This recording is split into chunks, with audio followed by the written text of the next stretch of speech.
Good morning, this is the latest AI travel news from GBNews.com. The M27 westbound between junctions 5 and 4 in Southampton has a lane closure. The A21 is closed after the A25. The A2 anti-clockwise at the Dartford crossing is closed. The M25 anti-clockwise between junctions 25 and 24 in Pottersbar has an obstruction on the slip road. The M1 southbound between junctions 14 and 11A in Luton is closed tonight. Across Wales, the A40 westbound from Bancy Fell into St Clears West is affected by a collision.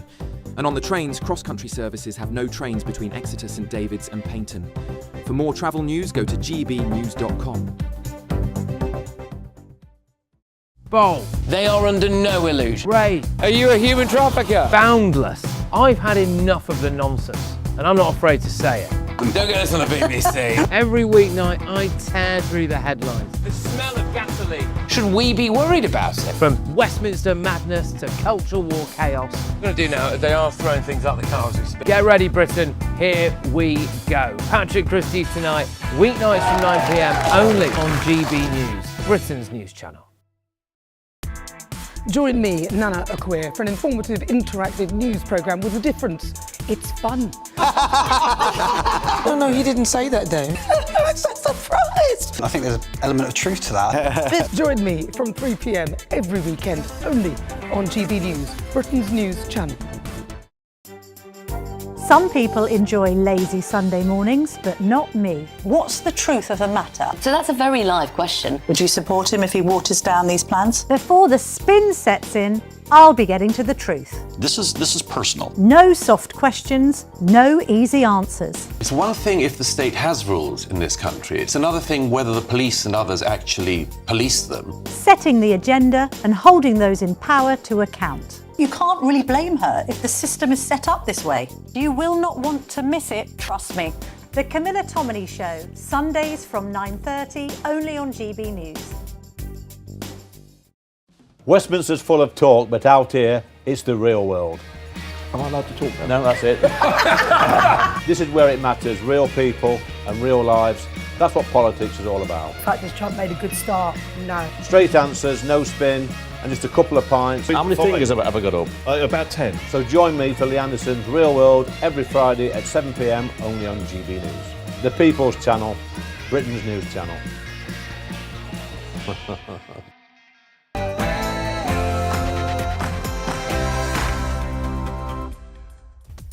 Good morning, it's 9:30 on Friday the 24th of July. We are live across the United Kingdom. This is Britain's Newsroom with Miriam Cates and Charlie Peters. Well, yesterday a record 165 migrants crossed the Channel on one boat. That's the largest number ever crammed into a single migrant vessel. What could this mean for the small boats crisis? Meanwhile, Trump's tariffs return. The US president unleashes another round of important tariffs on key trading partners, including a 10% levy on British goods. So is the Burnham-Trump relationship already under strain? And a Jewish student has claimed that she is being persecuted by her university and has been subjected to a torrent of abuse because she does not hate Israel. We'll be speaking with her live in the studio. And the Southport killer has been transferred from Belmarsh Prison to Broadmoor, a high-security psychiatric hospital. The Ministry of Justice says he's likely to remain in the facility for years to come. We'll have reaction to this. £300,000 a year for that.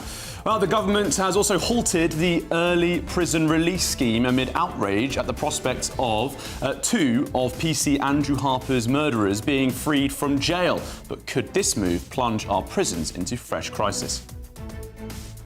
And a major Muslim festival will see 50,000 people flock to Hampshire this weekend in what's being described as an example of unity in a divided country.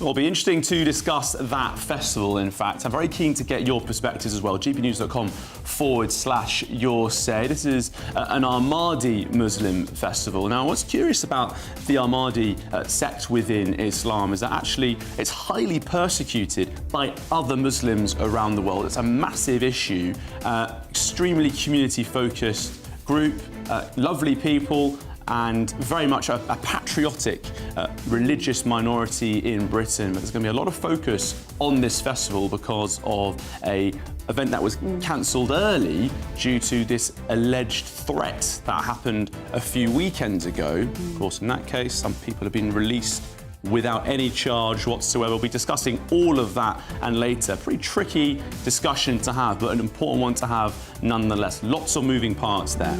Well, there will be very high security, I'm sure, there, but really interesting differences theologically between the Ahmadiyya Muslims and other Muslims around the world. So we're going to be talking about that later, but do let us know what you think about all the different topics we're covering today. gbnews.com/your say. More importantly, also, perhaps, what do you think about Andy Burnham's number 10 in the North? That's a pretty curious business, isn't it? Do you think it's going to work? Will it withstand the test of the West Coast mainland? I think there's a realistic possibility that those plans of always being up there, at least a portion of every week, might be hit by train delays. I'm quite a fan of the idea of having a branch up north, but I do think it is a bit of a risk having to come back by train at a moment's notice. Yeah. He may find he needs a helicopter. All right, well, before we get cracking on all of that, let's cross over now to Tatiana Sanchez for a 60-second news update.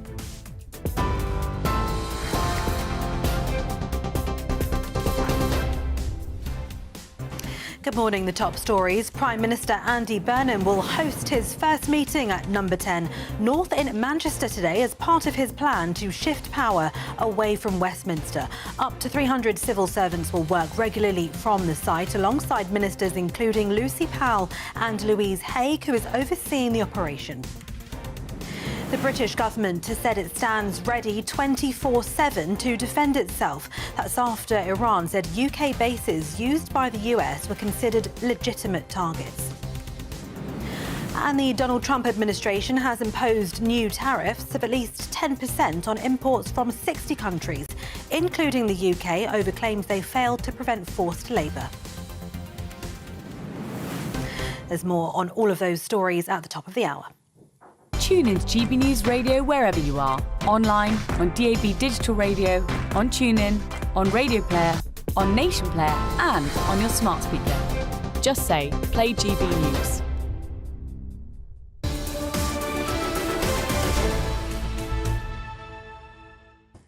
Hello, good morning. You're watching Britain's Newsroom. We're live across the United Kingdom on GB News with Charlie Peters and Miriam Cates. Now, a record 165 migrants have arrived in the UK on a single mega dinghy, the largest number ever recorded on one boat. Well, this comes after 3 boats reached British shores on Wednesday, including one so-called mega dinghy carrying around 100 people. The latest arrivals have raised fresh questions over border security and the government's response. But how will Andy Burnham respond? He has not yet mentioned immigration or small boats in his first week as Prime Minister. Yes, lots of policies being touted, and there's some thought about raising the income threshold for tax. That's being discussed and then moved back on, but no time yet to talk about the small boats crisis. But we can now speak with the former Conservative Immigration Minister, Tom Pursglath. Tom, thank you very much for joining us in the studio. This has got to be a major priority for the government, particularly when the first week of Andy Burnham's reign, this is taking place. Really should be, and I think it's staggering, actually, that a new Prime Minister has had nothing to say about an issue that people up and down the country care enormously about and feel really strongly that further action needs to be taken. And look, the politics of this is that if he was willing to tear up Labour's previous policy and move off of this position whereby all they're trying to do is reduce numbers to a position of trying to stop this altogether, there's a huge political dividend there with voters. You know, people would really get behind that. He could be a national hero if he was just willing to do what was necessary. Well, Shabana Mahmood, of course, the Home Secretary, who's one of the few who survived the Andy Burnham cull, she's still in place. She's talked tough on immigration. We have seen some reduction in the number of people crossing by small boats. Do you think that possibly by keeping quiet, carrying on with the job, they're going to come up with some sort of solution or make some sort of breakthrough that will help them further down the line? I think probably the tactic that they are pursuing is to try and keep as many electoral options open for as long as possible for the Labour Party. So on issues that are difficult or uncomfortable, my guess would be that Andy Burnham and the sort of cabinet really don't want to talk about those issues. The problem they've got is that government is buffeted around by events, and this will just keep on coming. These journeys are going to be facilitated by these criminal gangs because it's so lucrative. There is a huge demand from people to make the journey and to get to the UK. And unless you're willing to disrupt it such that people know that if they arrive here, they're going to be detained and they're going to be removed either to country of origin or to a third country. They're just going to keep on coming. And the things that they've been doing so far, I think it's probably fair to say that some of the disruption tactics have been successful. And you're seeing the fact that those larger boats are representative of things like a constrained supply of outboard motors. You saw this week some of the National Crime Agency disruption and some of those boats being seized that then haven't made it to the criminal gangs to then put onto the water and get people here. Some of that is working, but unless you've got that overarching holistic response, this is just going to carry on. And as part of that overarching holistic response, which is a very pleasant way of putting it, that basically means immediate deportation of people when they arrive. That's the holistic perspective you're looking at here. That's highly unlikely to be proposed by the Labour government. We know that because they've cancelled Rwanda on day one under the previous ministry.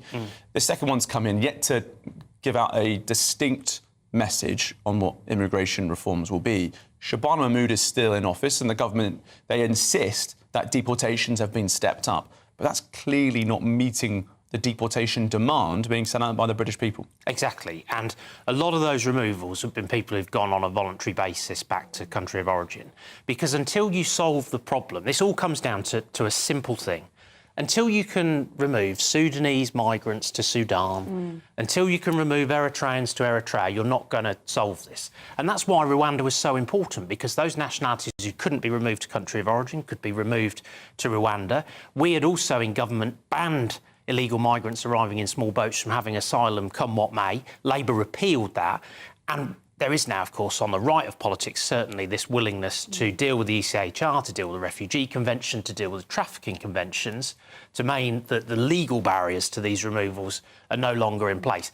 Those are the three things that Andy Burnham needs to be brave enough to do. And as I say, if he's willing to do that, if he shows that courage, which is not where so many of his Labour MPs are, they're very unsound on this, as we know consistently from what's been said and done, I think the public would really get behind it. So detention and deportation are obviously the ideal as far as you're concerned. That would be the watertight It's the only way deterrent. now. The only way. way. Do you think there is further potential for international cooperation? We've seen how incredibly organised these gangs are. You mentioned the raid that happened in Felixstowe earlier this week, where a load of boats were impounded that came from China, but we know that they're being stored in Germany. They're all across Europe and further afield. These gangs are communicating, interacting. Do you think there is more potential to break up those gangs with cooperation with our international partners? So I think there is, but I think it can only get you so far, because these are fleet of foot criminal gangs, highly sophisticated, highly organised, highly lucrative trade, and there is just this demand from people to make that journey. And all the while those factors remain in place, they will continue to come. And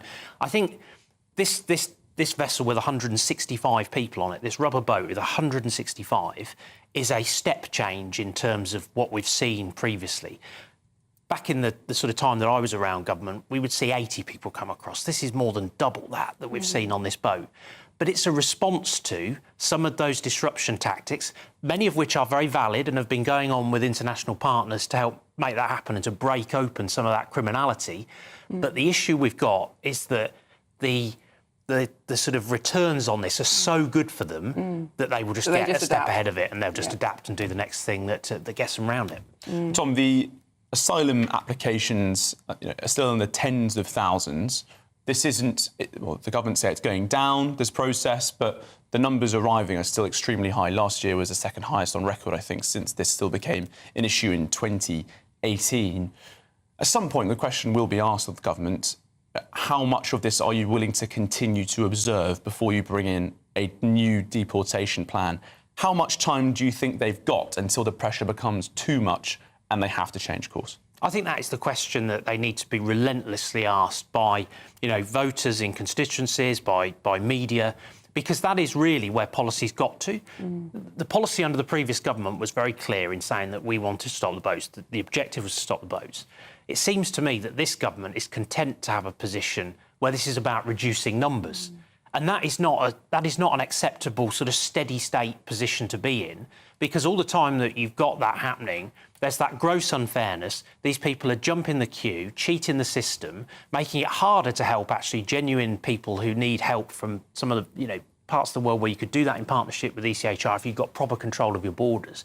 But also that totally unacceptable impact on communities with accommodation and everything that flows from that. So the policy should be having a deterrent like Rwanda, dealing with the legal problems that we've got through ECHR, Refugee Convention and the trafficking conventions, but also just that very clear-sighted returns. If you come here, you will be detained and you will be removed. And that should be the expectation that those people have got. Anything else is just not going to deliver on this, and this will just rumble on, and we'll keep having these debates and we'll keep having to ask these questions of government. Tom Purcell, former Immigration Minister, thank you so much for coming on this morning. And it's interesting, Charlie, there, Tom was saying that perhaps the government is relying on just reducing the numbers. They are down this year, but we know it's so weather dependent. They could easily go up again. What will they do in that case if we perhaps have another record year, over 40,000 possible? Yeah, it's a major issue for the government. Obviously, it's a major issue for the British people. I think it still ranks second in the social attitude surveys after the cost of living and the economy. That's the big one. I just think we have some breaking news we can bring you now, and that is that the lawyer representing the families of 3 girls murdered by Axel Rudikabana have accused the Southport killer of trying to manipulate the system after he was transferred from prison to Broadmoor Psychiatric Hospital. That breaking news just coming into us now. Yes, so that's the lawyer representing the families of those 3 girls that were so shockingly murdered by Axel Rudikabana. They have been accusing the Southport killer of trying to manipulate the prison system. He was transferred, of course, from Broadmoor Prison to Broadmoor Psychiatric Hospital. He was being held at Belmarsh Prison in South London, one of the most secure facilities, but had last year thrown boiling hot water at a prison guard. But he's been accused now of manipulating the system. It'll cost £300,000 to maintain his care round the clock. We will be discussing that later on the programme as more reaction news comes in. That's the latest line we've got.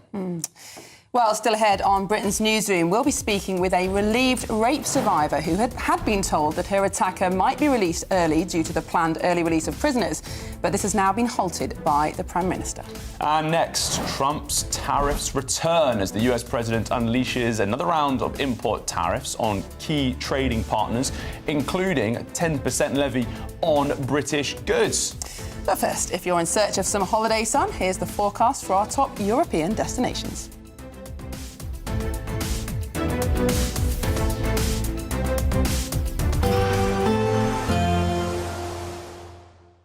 Ready to soak up that holiday sunshine? Won't we need some cover? No worries. All sorted. All Clear Travel Insurance sponsors GB News Travel Destinations Forecast. The heat we've had this week across some parts of Europe, that is now starting to ease and clear away towards the south. Nonetheless, there's some high humidity around, still some high temperatures. And with that, there's the risk of some heavy thundery showers affecting parts of northern Spain, southern France through tomorrow. Mostly dry for Italy for a day or so, similar across parts of Greece, with today's showers clearing away towards the east, more affecting Turkey. But there is the risk of some further showers for both Italy and Croatia into next week. All Clear Travel Insurance sponsors GB News Travel Destinations Forecast.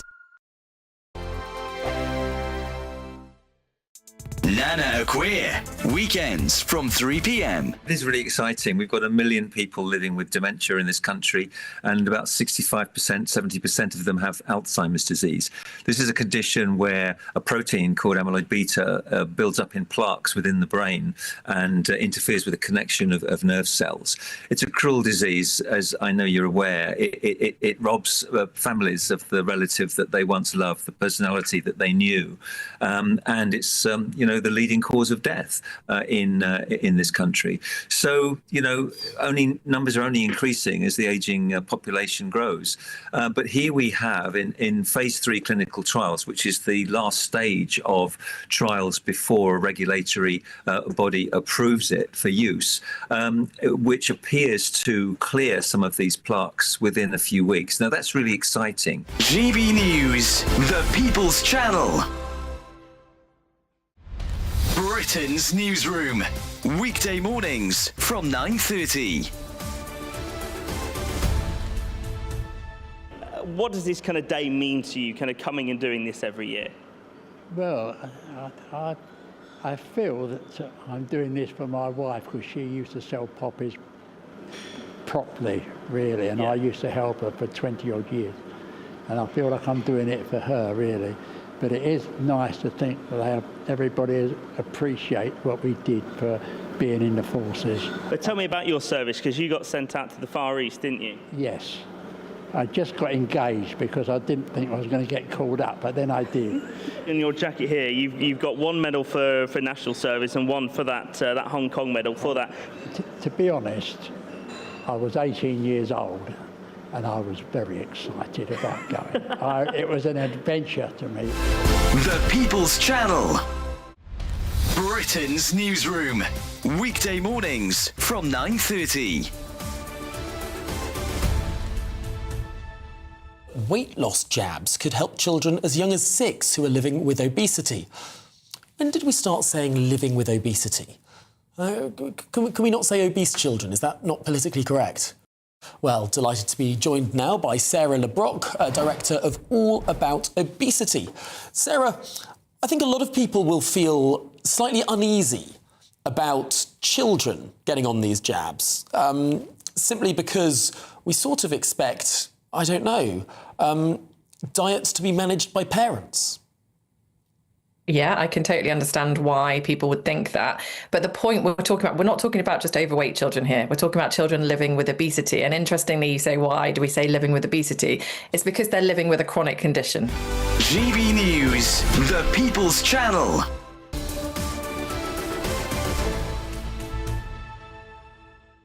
Welcome back. It's 9:48 and you're watching Britain's Newsroom on GB News. Well, the Trump administration has imposed new tariffs on at least 10% of imports from over 60 countries. This is after claims that they failed to prevent forced labour. And that relates to our relationship with China. Now, the tariffs replace an expiring global duty rolled out by Mr. Trump earlier this year. Well, joining us now is US political commentator Nora Lee Knotson. Nora Lee, welcome as always to the show. Lovely to see you. Now, imposing tariffs was one of the key planks of Trump's re-election campaign, with the aim of reviving US manufacturing, putting US wages back up to where they were before deindustrialization. But it's kind of backfired, hasn't it? Because the Supreme Court did not like the idea of these tariffs. Tell us why he's trying this different tack now to reimpose those tariffs on trading partners.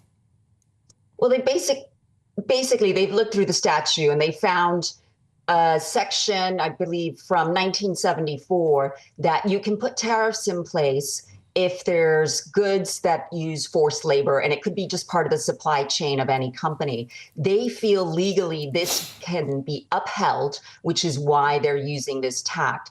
It's 10% for the European bloc. And if you hear what the European bloc came out and said, nothing's changed for them. They had already agreed to this level. They have, in fact, passed laws to prevent using forced labor in businesses or in supply chains. However, they haven't enacted those laws yet. But you're absolutely right. His tariffs backfired. Supreme Court ruled against it. He put in place a temporary tariff that expired, and he's just filling it with another tariff that has better legal legs to stand on. Nora Lee Knotson, Trump has a point, hasn't he? And doesn't his administration have a key point about forced labour, about our reliance on goods from China? This is a country that is, to many international authoritative accounts, is carrying out a genocide against the Uyghur Muslim population. And don't we hear it all the time, these accusations that Israel is conducting a genocide, Israel is evil, Labour figures constantly saying we need to cut our economic or defence ties with Israel, but they have often nothing or little to say about our ties with China, which is definitely carrying out a genocide of the Uyghur Muslim population. The Trump administration's got a point here. Why are we still engaging them in this way when this is going on? You're absolutely right on that. And I think what's happened is the supply chains are so entrenched, and it's hard to untangle oneself from that.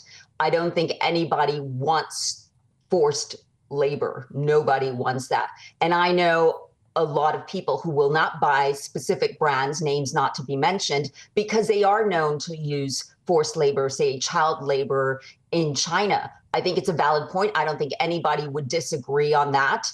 And it looks like we're all aligned on that point. And it puts the magnifying glass on China as this trade war with China continues. And Norah, those countries that export to the US, like Europe, for example, of course, we don't want to pay tariffs. But are they popular in the US? Is there this general understanding that this will eventually help revive the US's manufacturing base? Or is this just adding real strength to the case that Trump is not fighting the cost of living, that inflation is going up in the US and tariffs are a part of that? I think the real concern about inflation is where the energy prices are. And if we see with this Iran war continuing, clearly energy's on the rise and this doesn't look to go away. Versus the inflation coming from goods, yes, that's also a concern, but I don't think it's as concerning as what you pay for gas at the pump. And America is a driving culture. I think that's the bigger concern. If you're concerned about inflation, you want to deal with the Iran war and get a solution as quickly as possible. On that point, the Iran war... In terms of manufacturing in the U.S. and that building up, yes, there is a buildup. It takes time to invest and build up factories, but you do see that the seeds have been planted and there is growth in that area. And Norah, on the Iran war, what you were just discussing there, that has obviously been a key point of difference between the United Kingdom and the United States. When it comes to Britain arguing for a special carve-out on any tariffs, which was partially achieved before, do you think that the events since the end of February, Trump accusing Britain of not supporting its war in the Middle East and into Iran, do you think that's going to prevent any potential opportunity for Britain to get a sweeter deal than the EU and those 60 other countries? I don't think it'll prevent a sweeter deal. There are things that the U.S. also wants back from the UK when it comes to taxing tech companies, digital. There's always a give and take there, but it has been a point of contention for the administration, and it will continue to be a sore point.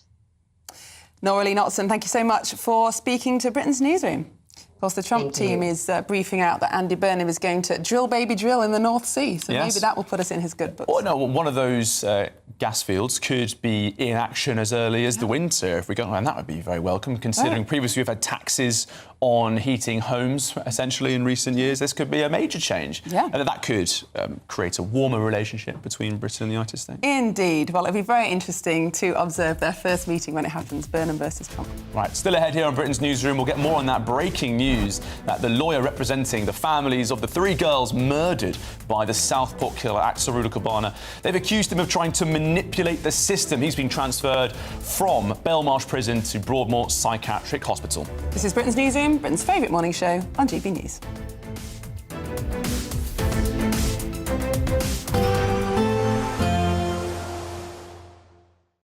Today, clouds overhead, total zen within.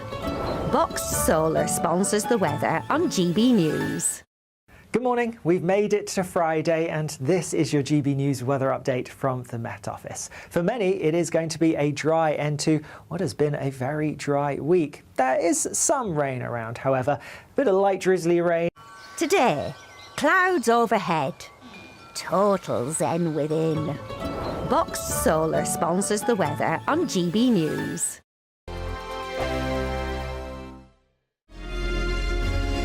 Thank you, Britain, for the thousands of you who are becoming friends of GB News each and every week.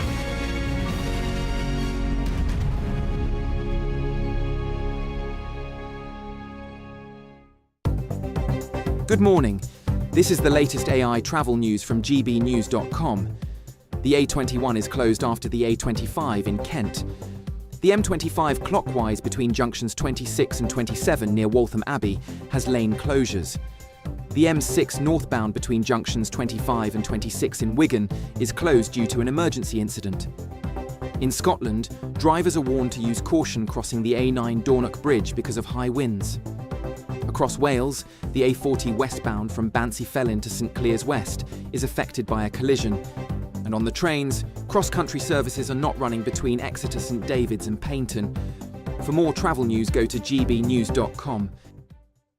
We're celebrating a golden summer with your chance to win a real gold bar. That's right, a fine gold bullion bar worth over £5,000 could be yours. We're also going to make sure your finances are fabulous with £60,000 in tax-free cash. For a chance to win, text GOLD to 63225. One entry costs £2.50 plus one standard network rate message. Or text BONUS to 63225. 5 entries cost £5 plus one standard network rate message. Go to gbnews.com/win. Entry start at £2.50. Call 0903 686 3232. Calls cost £2.50 plus your network access charge. Or post your name and number to GB22 PO Box 8690 Derby DE1 9TT. UK only. Entrance must be 18 or over. Lines close at 4 p.m. on the 21st of August. This is a network giveaway. Entries will be pooled. Please check the closing time if listening or watching on demand. Good luck. At the stroke of midnight, the news doesn't stop, and neither do we. Day in, day out. Forget stuffy late night TV shows. We're giving you a front row ticket to the centre of the political universe. Because breaking news doesn't wait for the morning. And neither do we. Join us for one of the most controversial and volatile times of politics in human history. A very big story. Big story over here. You won't get this anywhere else. The Late Show live at midnight, every night.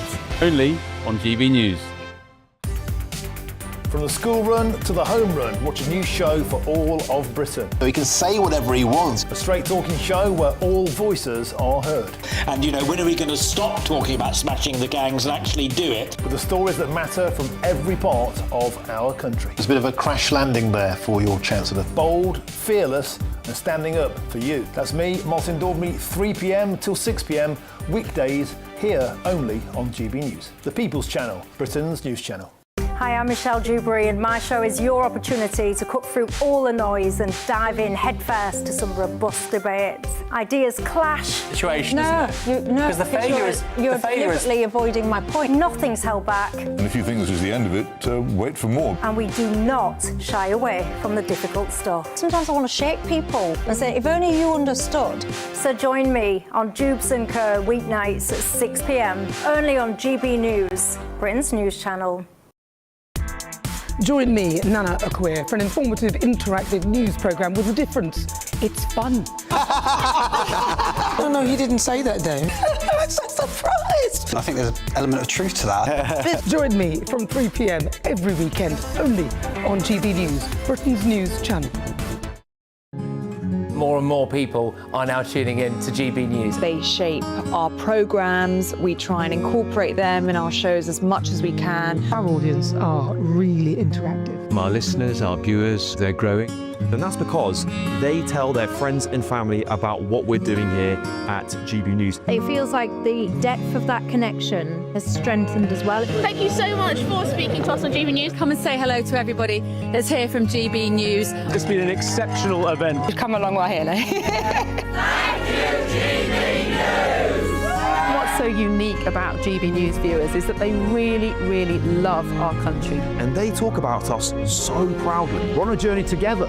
We are here for all of Britain. We believe in this country, we believe in its people, and we believe in all of the communities who live here. That's what makes us the fearless champion of Britain.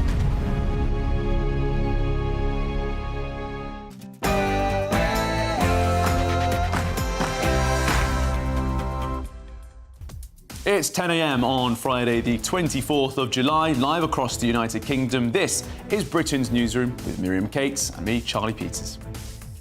A record 165 migrants crossed the Channel on one boat yesterday. That's the largest number ever crammed onto a single migrant vessel. What could this mean for the ongoing small boats crisis? And the Southport killer has been transferred from Belmarsh Prison to Broadmoor, that high-security psychiatric hospital. The Ministry of Justice says he is likely to remain in the facility for years to come. But the lawyers representing the families of the victims have slammed the decision. We'll have all the reaction to this. And Trump's tariffs return. The US president unleashes another round of import tariffs on key trading partners, including a 10% levy on British goods. So is the Burnham-Trump relationship already under strain? And the government says that the country is ready to defend itself against Iranian missiles after Tehran threatened to strike the RAF Fairford base in Gloucestershire, being used by the US to conduct strikes in the Middle East. But is Britain really prepared for a potential attack? And a Jewish student has claimed that she's being persecuted by her university and has been subjected to a torrent of abuse because she does not hate Israel. We'll be speaking with her live. Elsewhere, the government has halted its early prison release scheme amid outrage at the prospect of two of PC Andrew Harper's killers being freed from jail. But could this move plunge our prisons into further crisis? And a major Muslim festival will see 50,000 people flock to Hampshire this weekend in what's been described as an example of unity in a divided country.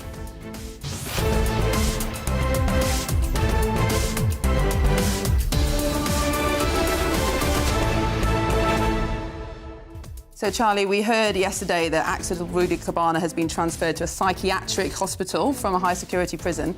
And today, the breaking news that the lawyer of the families of those murdered girls are objecting, saying that he is playing the system, asking to be kept in a psychiatric facility rather than a prison. I mean, do you think that's fair? It must be under the recommendation of doctors, of psychiatric experts. Do you think he's manipulating the system?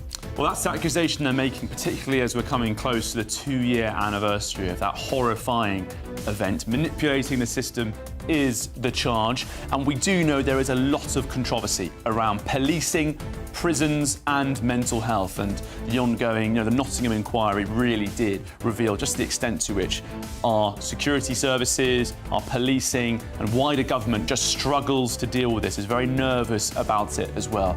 I know a lot of you at home writing in gbnews.com/yoursay can think of a much cheaper alternative for dealing with Axel Rudiker-Cabana rather than the £300,000 a year he'll get at the far more comfortable Broadmoor facility. Many of you calling for the death penalty this morning. Britons are divided on the death penalty, but a majority do support it. And I think that support does change when you look at these extreme cases.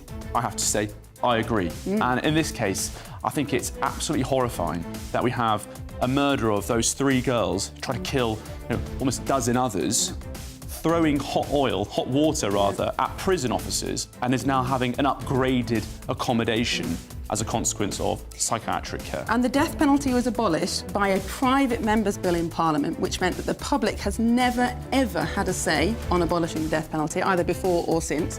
And since the death penalty was abolished, the homicide and attempted homicide rate tripled by the end of the century.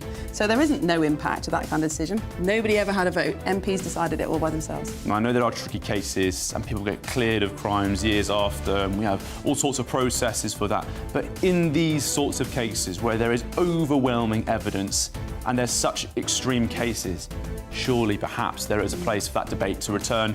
It's clearly what the people want to talk about, and if we are in a democracy, that should be happening. I agree, but the problem is MPs decide this by themselves. They never put it in a manifesto and we never get a say. Maybe that could change under a new government. Let us know what you think. You already are, but keep your comments coming in. gbnews.com/yoursay. Right, let's get on with here on Britain's Newsroom, but first let's cross to Tatiana Sanchez for all of your latest news headlines.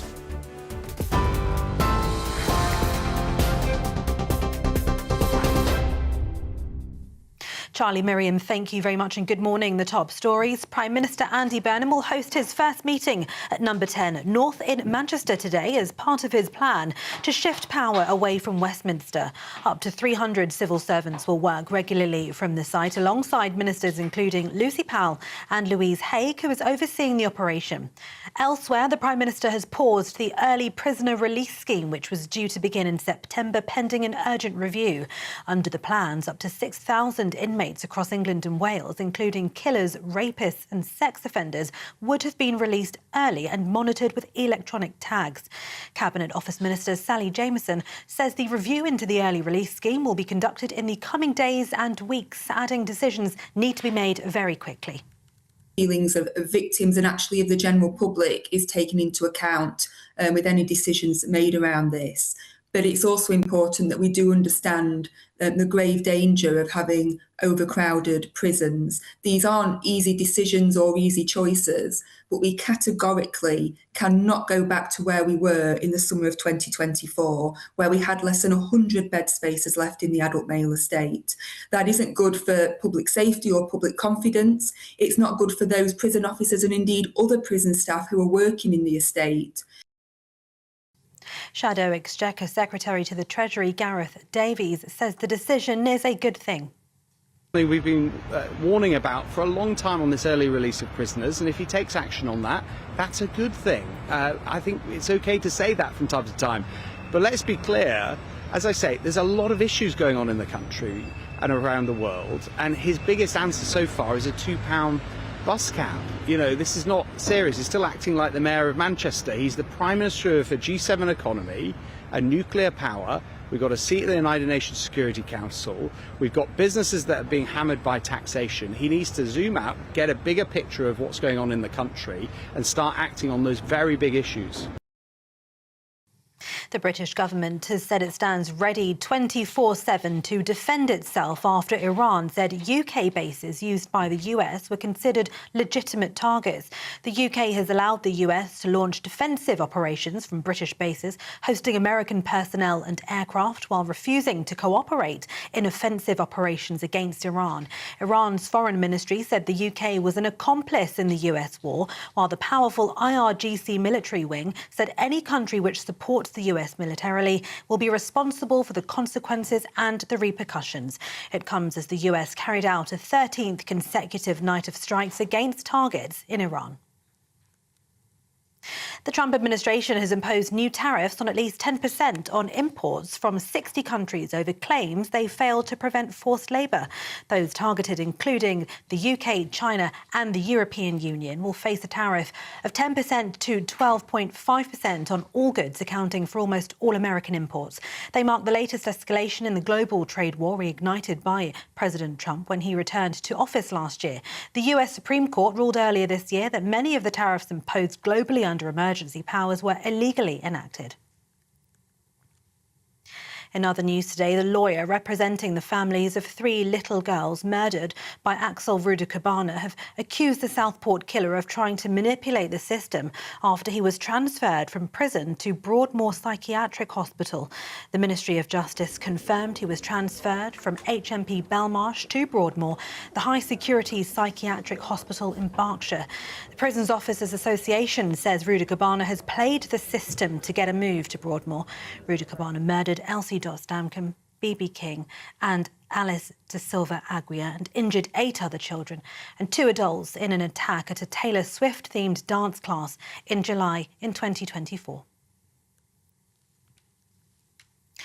Elsewhere, French authorities have ordered the total evacuation of the Cap Ferret Peninsula, a tourism hotspot on the Atlantic coast, sending boats to remove people from an area threatened by a major wildfire.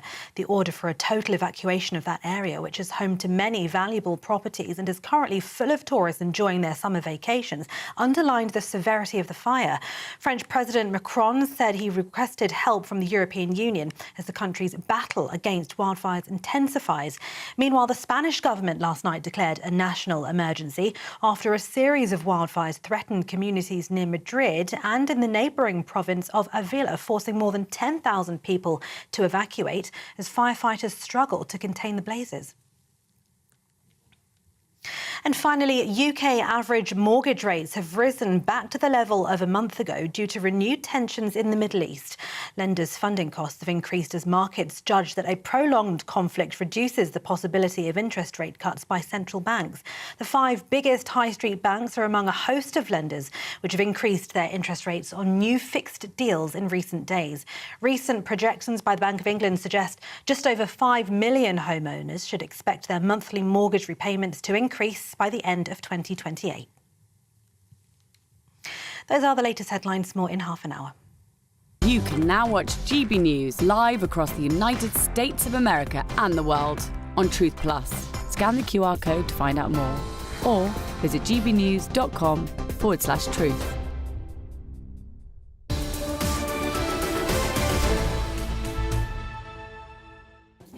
Hello, good morning and welcome. You're watching and listening to Britain's Newsroom. We're live across the United Kingdom on GB News with Charlie Peters and Miriam Cates. Now, Andy Burnham has attempted to head off his first major crisis as Prime Minister by pausing the early prison release scheme. This controversial programme, which had been due to begin in September, would have seen around 6,000 offenders released early. Well, it was introduced by the previous Labour government as a response to the growing prison overcrowding crisis. But with prisons still under pressure, could the long-term solution lie in building temporary jails? Well, we can now speak with campaigner and rape survivor Jade Belgrove. Jade, thank you so much for joining us on GB News this morning. It's a real pleasure to have your company today.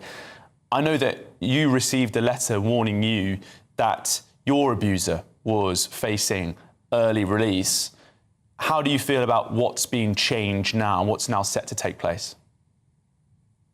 I do very much welcome the pause on it, but it needs to change officially.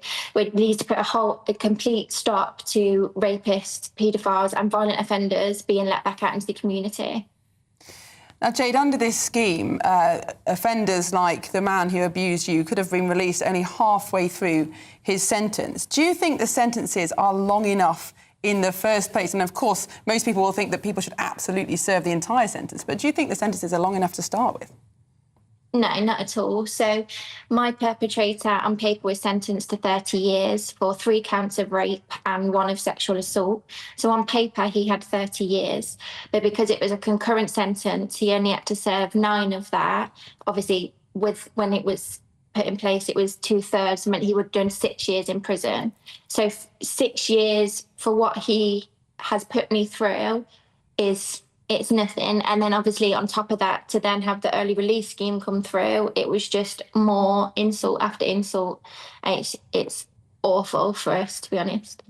Jade, when we spoke with you last, I think it was your first ever time you've spoken to live TV before, just a couple of weeks ago in Westminster, you were delivering a message to MPs and ministers. And, you know, you were so brave, but it felt like all the discussion at the moment on that day was all about Andy Burnham coming in, the end of Keir Starmer's premiership.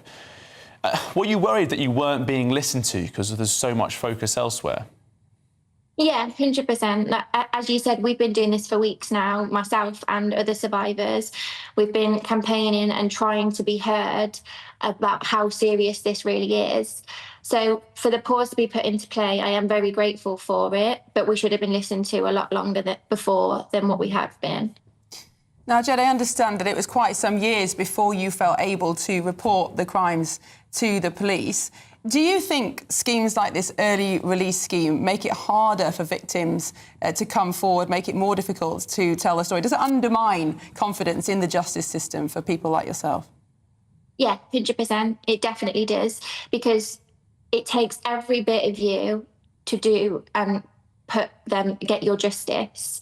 And then if that's taken away and people see these schemes coming into place, they'll think, well, what's the point? Because they get nothing anyway.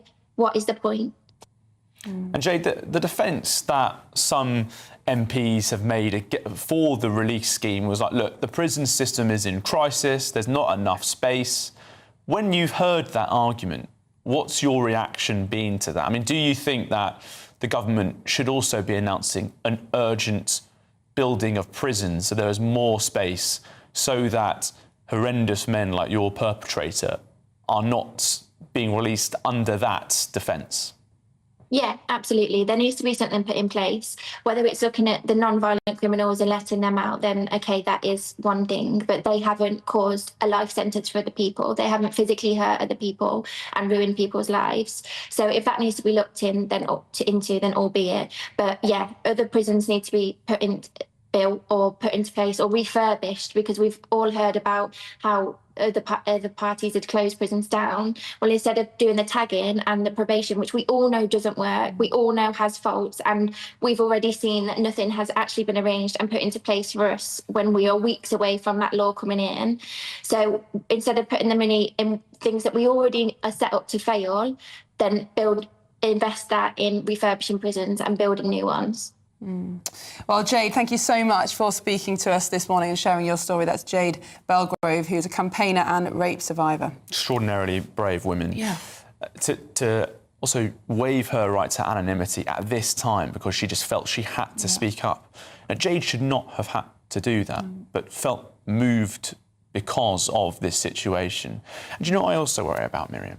You know, right now, we are asking grooming gang survivors to come forward and share their testimony with this ongoing independent inquiry into that abuse scandal, ongoing and decades long. And just at the time that they're being asked to come forward, some of their abusers are being potentially released early from prison. There could not be worse timing, and some survivors have spoken to me saying it almost feels deliberate. Now, I don't think it is, but for so many, they've been betrayed so much. For them, it feels like it is. And, of course, the prisons are there to punish people, absolutely, and I think the punishments aren't anywhere near harsh enough for perpetrators of abuse, like the grooming gangs, like Jade's abuser, but also they're there to keep the public safe. And some of these people have committed horrendous crimes. Statistically, they're very likely to offend again, or at least need to be surveilled for the rest of their life, which is all very expensive. They shouldn't be let out of prison just on the basis of the likelihood of reoffending, never mind whether or not the sentence is technically complete.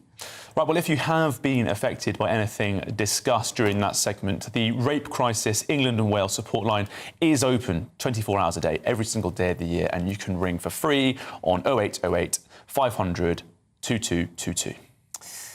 Well, let's move on now. And a record 165 migrants have arrived in the UK on a single mega dinghy, which is the largest number ever recorded on one boat. And when it comes after 3 boats reached British shores on Wednesday, including one so-called mega dinghy carrying around 100 people. The latest arrivals have raised fresh questions over border security and the government's response. Indeed, we're asking today, how will Andy Burnham respond to this unwelcome record? Well, joining us now in the studio is GB News Home and Security Editor Mark White. Mike, good morning. Thank you for joining us. Another mega dinghy, Burnham's boats, as you've been calling them, or Andy's Armada. Is there more to come? Well, that was 2 mega dinghies in the space of just 2 days. As Charlie said, one carrying 100. And then yesterday, the record, which was 128 for the biggest number of people on a single boat, was 128. That was smashed yesterday with 165 on a single boat. We have yet to see any kind of comment from the government. We approached the Home Office yesterday, asked for a comment on what is clearly reckless, to say the very least, of people smugglers to do that. And they wouldn't speak until their official stats came through, which, of course, will usually be later the next day. So sometime today, we'll see if they have anything to say on that. But as we speak, there are hundreds more small boat migrants in the Channel attempting to cross to the UK for the 3rd day. We had 172 in 3 small boats on that first day, the first arrivals under Andy Burnham's tenure in Downing Street. Then yesterday, about 300 odd that have crossed. And then again today, we're looking about a couple of hundred. So you're up round about 700 have arrived in Andy Burnham's first week. That is a sobering reminder for the Prime Minister, as if he didn't know. This is a crisis that's going nowhere. And it's a crisis that resonates very significantly with people right across the country. And given that, it is all the more surprising that the Prime Minister, before he entered Downing Street and now he's in Downing Street, has had nothing to say on this continuing crisis. Mark, one of your favourite lines under the previous Labour ministry was, they say they're smashing the gangs, but so far they're just smashing records. This new Prime Minister hasn't said the smash the gangs rhetoric yet, I don't think, but he started off with some record smashing, as it were. Will we expect a new announcement or new changes in how they're going to deal with this process, or is it going to be more of the same? Well observed, Charlie. He is a record breaker. In the 8 years since this crisis began, there has never been a small boat carrying as many migrants as that mega dinghy yesterday with 165. At least it could be 1 or 2 out, because this is our man Chris, our producer down on the cliff top with his telephoto lens, counting them all off with his clicker. And, you know, he's pretty accurate, sometimes 1 or 2 out. And, you know, it's still, whatever it is, you know, 1 or 2 either way, It's a massive figure. And as I say, nothing yet from the government on this. More small boats crossing today. What it also signifies, which I think is important to get across to the audience, is a step change, a shift in people smuggling tactics. Again, they're always looking to adapt and overcome. And it's absolutely true that there are now more French police on northern French beaches, particularly around Calais and Dunkirk, since we controversially gave them another £662 million. They can afford a few police. So that has forced the people smugglers up into Belgium, but more recently, way down, right to Dieppe, 100 miles south of the beaches they normally launch from. And in doing that, they are launching fewer boats, but with many more people on these boats. They're taxi boats. They launch, first of all, with 2 or 3 dozen on them, enough to carry the boat into the water.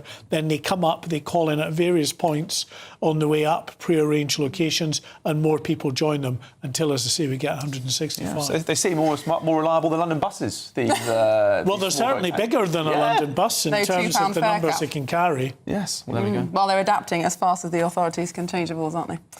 Mark White, thank you so much for that news this morning. I think we called it so-called mega dinghies. I think that might be a Mark Whiteism, or at least a GB Newsism. I think that one. So now in popular parlance. Well done. Yeah. I'm waiting for Andy's Armada in the next... Yes, I think the papers will chase up on that one. We lead the way on this topic, don't we? Indeed. So well, we'll see how we joke and we count the numbers and we count the boats, but we don't know who's on those boats. We don't know what crimes they might commit. We don't know what they might claim to do. And we don't know how long they'll be here for. Exactly. We've become used to it, but it's an ongoing scandal. Well, still to come here on Britain's Newsroom, we will be joined by a Jewish British student who has claimed that she is being persecuted by her university and has been subjected to a torrent of abuse because she does not hate Israel. We'll be going through that and much more with who, Miriam? With Judita De Silva and Dr. Renee Honderkamp. You're watching Britain's Newsroom on GB News.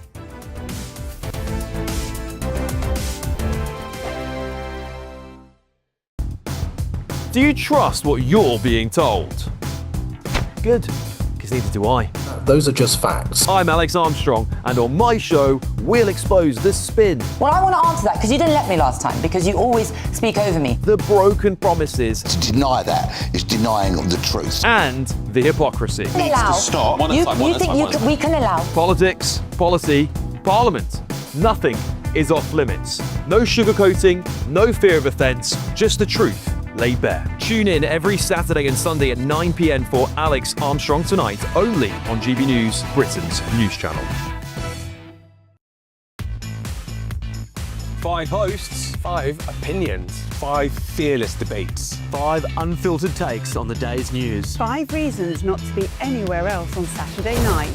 This is the Saturday 5. You got me good there. Britain's biggest Saturday night TV show. It's not a bad brand. Yeah. Uncensored. Very, very racy tonight on the unpredictable. What did she say? Can you translate it for us? And always entertaining. And how can a country go from being led by William Wallace Saturday nights from 6 p.m. only on GB News, the People's Channel. Britain's news channel. You're going to want to stay tuned, trust me. Join me, Nana Okoye, for an informative, interactive news programme with a difference. It's fun.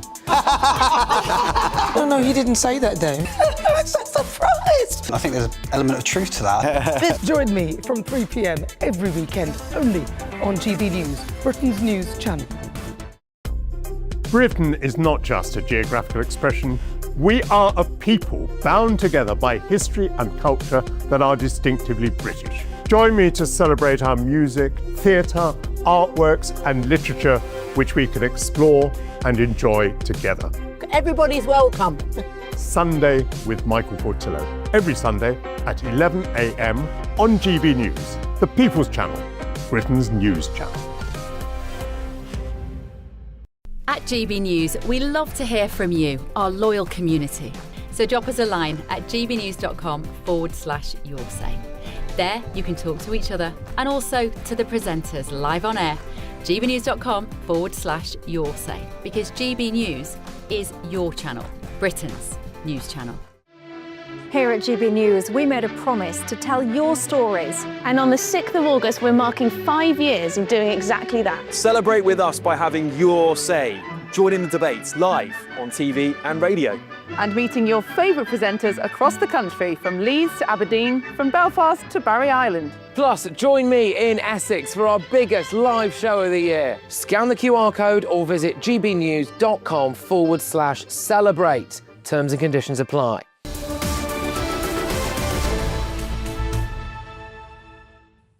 Welcome back. It's 25 minutes past 10. You're watching and listening to Britain's Newsroom on GB News with Charlie and Miriam.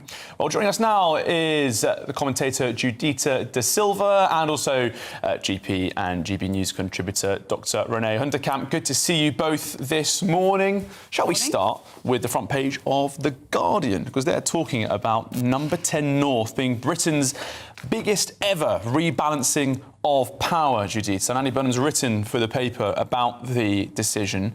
How seismic do you think this actually is?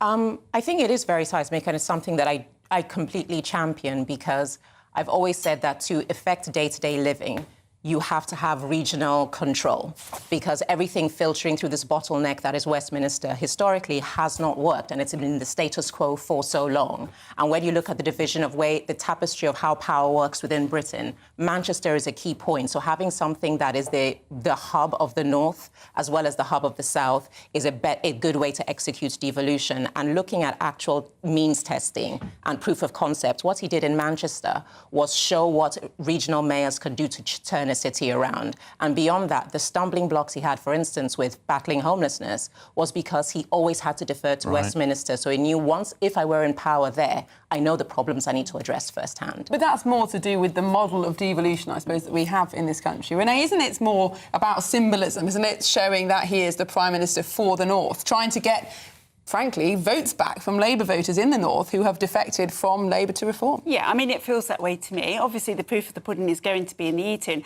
but I feel that we've seen devolution in the NHS. We've seen this breaking out to hundreds of little silos where they've got their own money that they can control, and all it has done is increase back office, increase costs, and made massive gaps through which patients fall. And I feel this will be exactly the same. I think it's very useful for Andy because he lives in the north, so going up there on a Friday is very, very convenient. But I also feel that as Manchester Mayor, he did have devolution. He had his budget and he could spend it how he liked. He didn't have to defer it back down to Westminster. This is an entirely different thing. Most of the money in this country is made in London. Now, you might want to shift that to Manchester, but whether that's possible is entirely different. And I do wonder about the wealth of Manchester and whether the two of the biggest football teams in the world and all their associated entourage and money that it brings with it has actually made Manchester the major hub that it is. So everyone keeps banging on about what a great success Andy Burnham's been in Manchester. That city recorded the fastest drop of living standards of any major city in Britain between 2021 and 2023, while Burnham was mayor. This is from the Resolution Foundation, all right? This is a centre-left think tank pushing this information out. The idea that Burnham's work in the north has been a great success, I think that's a product, that people thinking that as a product of pretty poor journalism on the area, people just believing what he says. When you prosecute what's actually happened in Manchester, often it's the stuff that he campaigns against the most. There's a lot of trickle-down economics in Manchester, a lot of big high-rise developments, getting pretty cushy deals for developing these ginormous luxury apartments and then just hoping that'll benefit everyone else. It clearly hasn't. No, but no one has ever said it's been a categorical success. But everyone cannot deny what Manchester was to what it is now has been a marked improvement. The fastest drop of living standards of any major country, any major city in the country. Is that a great success? No, it's not about being a great success. It's that in his time in office, is Manchester in a better place now than what it was? Yes. The fastest drop in living standards. Is there wax and wane to improvement in any city, in any part of the town, in any part of the world? Yes, there is. And when you look at entirely during COVID as well. So. Yeah, I was about to say, like, in the broader scope of things, 2021 to 2023 has been a drop after COVID, in fact. Look at the environment in which it's functioning. That also has a knock-on effect of what you can do and the successes within it.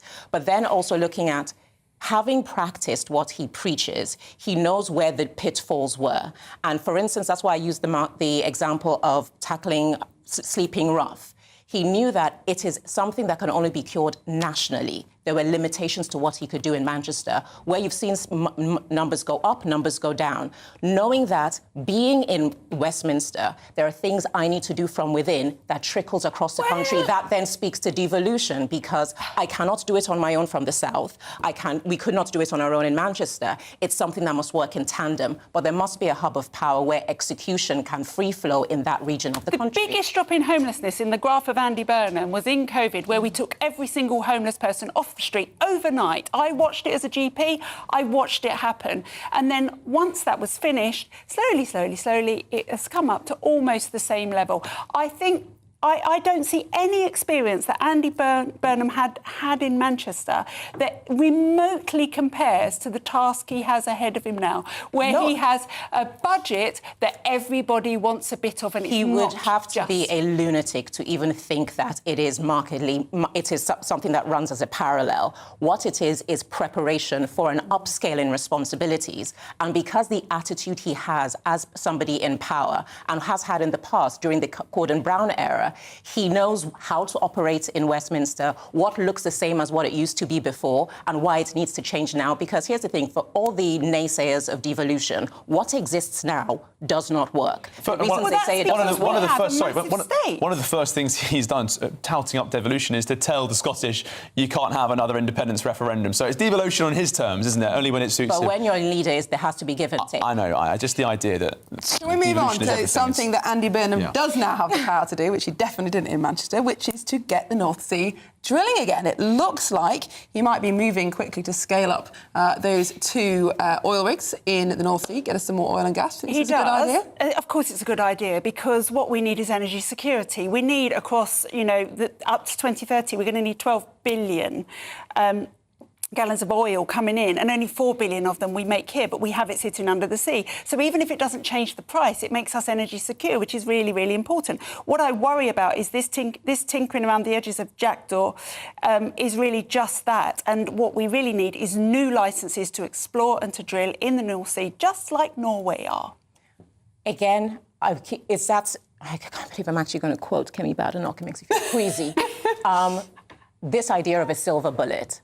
It's happened with Brexit. It's now happening around the North Sea. Yes, I do agree that there has to be leeway when the people have spoken that this is what they want, which we saw in that election where the SNP fell.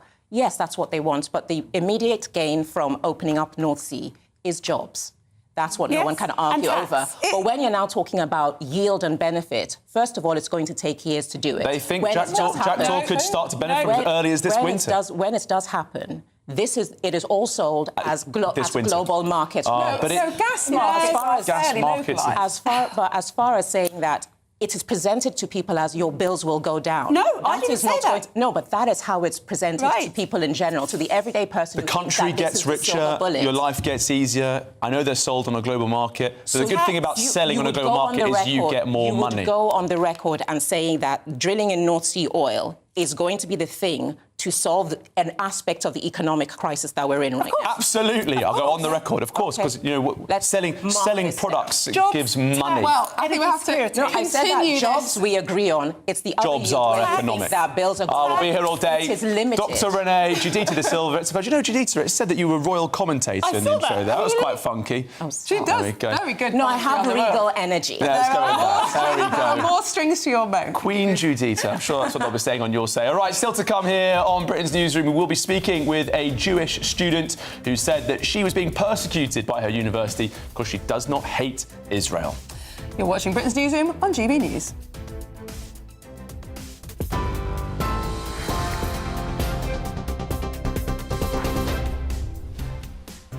Good morning. Prime Minister Andy Burnham will host his first meeting at Number 10 North in Manchester today as part of his plan to shift power away from Westminster.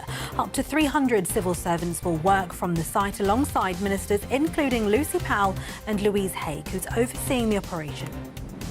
The British government says it stands ready 24/7 to defend itself after Iran said UK bases used by the US were considered legitimate targets. The UK has allowed the US to launch defensive operations from British bases, hosting American personnel and aircraft, while refusing to cooperate in offensive operations against Iran. The Trump administration has imposed new tariffs of at least 10% on imports from 60 countries over claims they failed to prevent forced labour. And the lawyer representing the families of 3 young girls murdered by the Southport killer have accused him of trying to manipulate the system after he was transferred from prison to Broadmoor Psychiatric Hospital. Those are the latest headlines, more at 11 o'clock.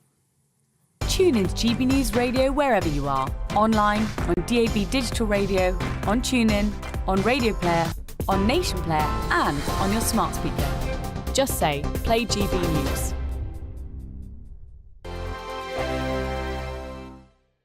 Good morning, we've made it to Friday and this is your GB News weather update from the Met Office. For many, it is going to be a dry end to what has been a very dry week. There is some rain around, however. A bit of light drizzly rain across parts of Scotland, perhaps Northern Ireland at the moment. A lot of this, though, is going to break up through the morning and into the afternoon. Meanwhile, across England and Wales, well, it's a dry picture here with lots of sunshine. And with that sunshine, we're seeing temperatures rising mid to high 20s quite widely. Some places towards the southeast could get to around 30 Celsius, so feeling pretty hot here. Further north, a fresher feel for sure with a bit more cloud, and there will be a little bit of rain around. But into the evening, we're going to see some more persistent rain arriving in the far northwest of Scotland. Not especially heavy, but a damp end to the day here for sure. Further south and east across parts of Scotland, clinging on to that dry weather for now, but that rain will push through later on, and it's a similar story across Northern Ireland. Some glimmers of sunshine for the time being. Across England and Wales, a fine end to the day here, and worth bearing in mind those temperatures are going to hold up, so it is still going to be pretty warm as we go through this evening and the start of the night. That weather system in the far northwest, which is bringing rain later on to parts of Scotland, does push its way south and eastwards overnight, bringing a bit of rain to far northern western parts of England and Wales, but the more persistent rain will be affecting northwestern Scotland. It is going to be a warm night for many of us, temperatures generally holding up in the mid-teens, some places holding up in high teens, so a bit uncomfortable for sleeping for some. A pretty unsettled picture across much of Scotland, parts of Northern Ireland through tomorrow. There will be outbreaks of rain, blustery winds, and that will then push into northern and western parts of England and Wales. Further south and southeast, it's going to stay dry. There'll be some sunshine again and still hot in the southeast. Here, temperatures could once more be in the low 30s Celsius. See you again soon. Bye-bye.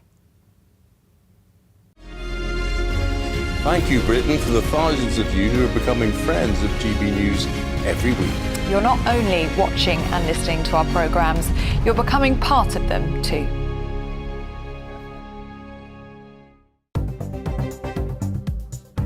Good morning, this is the latest AI travel news from gbnews.com. The A21 is closed after the A25, the A5 is closed after the A453. There is an incident causing the M6 northbound between junctions 25 and 26 in Wigan to be closed. The A62 westbound is closed after junction 25 in Brighouse. The A14 eastbound between junctions 2 and 3 has queues on the slip road. North of the border, road users are advised to use caution crossing the A9 Dornoch Bridge due to high winds. And on the trains, cross-country services are not running between Exeter, St David's and Paignton, with East Midlands railway services reduced. For more travel news, go to gbnews.com.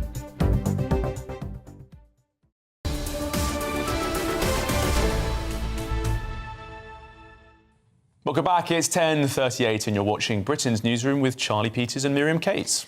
Now, a Jewish student at King's College London says she's faced persecution because of her belief that she does not hate Israel. Now, Tali Smuss claims that on her very first day at the university in 2024, she learnt her lesson that being Jewish is fine as long as you stand on the right side of history. Well, we're delighted that Tali is joining with us now. She's an Emerson Fellow at Stand With Us. Welcome to the studio, Tali. Now, I've read the piece in The Telegraph where you told your story, and frankly, it is absolutely shocking. Can you just summarise what you faced at university for our viewers? Of course, thank you so much for having me. My experience was honestly awful. From the first day, well, after Welcome Week, where I'd made friends, it was so nice, got introduced to the course, I was on a group chat with my classmates who, after discussing a lecture series on the Middle East, called it an attempt to educate the Zionists. I asked why they thought the Zionists need education. I was very naive at that point. And what followed was torrents of hate. I tried to discuss differing views, and it was honestly just terrifying, the reaction that I got. We fished out a Zionist, get him out. They started talking about me, threatening me, saying they feel bad for the people in my classes tomorrow and that I don't have critical thinking, I'm brainwashed, I don't know what to say when mummy and daddy don't tell me what to say. Okay. So it was relentless sort of abusive language. Very much. And obviously, denigrating you as an individual as well. But denigrating you mostly because you're Jewish seems to be a major part of what you endured. What then happened after you raised concerns about these messages and the racist bullying that you were enduring? I actually didn't do it straight away. After that first interaction on the first day of university, I chose to actually leave it because I didn't want to make issues. So I went into the school the next day with my brother because I was too scared to go myself. And most people started to ignore me. But I was like, do you know what? I'll leave it at that. But then on October 7th, 2024, a year from the horrific attacks in Israel, I saw that there was a pro-Palestinian walkout plan to mark the 1 year of genocide on the 7th of October, which is obviously not when ground forces began in Israel. It was a deliberate provocation towards... Deliberate provocation, and I felt personally, because of everything also that I experienced on my first day, that it was quite an attack. So I stood with a couple Jewish students and allies with Israeli flags and calling for the return of hostages, which at the time there still were many hostages being held. And from then, they went to this group chat, posted pictures of me saying, bitch, get down, get off the pedestal, you're not the Messiah you think you are, talking about how I dressed, my makeup, my coffee cup, because apparently that's really important. I just must apologise to viewers for language there. Obviously, Sorry. These are the messages you have received. Yes. Now, some people might ask, is this an isolated incident? But I spoke to Jewish students in Sheffield a couple of years ago who had the experience of, for example, walking into tutorial and other students giving them the Nazi salute. I mean, this is prolific across British university campuses. Is anything being done? I don't think so. I think the institutions are too scared to act because of the backlash that they might get. By treating anti-Semitism as the racism it is, they will get targeted and being called Islamophobic, even though all they're doing is calling out racism as they see it, which is quite concerning because it leaves Jewish students feeling that what happens to them doesn't matter and that it's allowed to be gotten away with. Now, when we've approached King's College London about your case, Tali, they said they took it extremely seriously and that they also carried out a thorough investigation. I see you're smiling as I say that. Do you dispute that claim? I do, but I can't comment because of an ongoing investigation. OK, so that's still ongoing now. But when that first report went in, do you feel as though sufficient actions were taken to care about your welfare, your concerns and the targeting? And do you think it might have been different had you not been Jewish, had you been targeted for being a Muslim, for example, or a Christian? So they obviously offered me the welfare help. I went on that call because I had a very difficult time. I wasn't finding it very easy. And 5 minutes into my conversation with the welfare advisor, I was told to try to understand why they're treating me this way. Gosh. So I was offered support, but was the support helpful or was it actually worse, my mental health? Because that felt to me like a provocation and a acquiescence to what had happened to me and victim blaming. Yeah, but exactly that, victim blaming. That you were to blame because perhaps you were a Zionist, all right, that you supported Israel, that you wanted hostages to be freed. Yeah. That is a widespread perspective now, isn't it, which could make seeking support difficult for other Jewish students. Very much so. It's a widespread ideology that's just become so accepted that means that Jewish students are left not without support because there's the support, but is the support actually support or is it going to make the situation worse? And just very briefly, you've chosen to speak out about this at a national level, speaking to the Telegraph, speaking to us. What's the response been like online? I've had some nice comments, some people reaching out saying that they're professors at King's, that they have children at King's or just in universities in general and they feel for me. But unfortunately, most of the comments have been pretty negative and disgusting, whether it's some kind of sexualization or just vile hatred, calling me a liar, saying that I deserved what happened to me and they're glad it happened and they hope it continues to happen. And that's quite concerning. Yeah. Well, Tali Smuss, very sorry you're going through this, but thank you for sharing it with us, and well done for speaking out about this, and let's see how that investigation goes. Thank you so much for having me. Well, we did reach out to King's College London, as we said, and they told us we took this matter extremely seriously and carried out a thorough investigation. Messages were posted in a forum that was not affiliated with the university and where it was possible to identify individuals as King's students. The evidence did not meet the threshold for disciplinary action under our policies. They continued, we recognise that the messages were hurtful and we reminded students of our expectations of respectful conduct, offered ongoing wellbeing support to the student who raised the complaint and encouraged them to report any further concerns. We are committed to upholding freedom of expression within the law and do not tolerate anti-Semitism or any other form of discrimination. Well, what an extraordinary story. Well, Very indeed. concerning. Well, coming up next here on Britain's Newsroom is an extraordinary breaking news story today. The lawyer for the families of the Southport victims has slammed the decision to move the killer from a prison to Broadmoor Psychiatric Hospital. Some pictures of that revamped facility on your screen right now. Rather more comfortable, you'd say, Miriam, than the Belmarsh prison he was in before. Very much. You're watching Britain's Newsroom on GB News.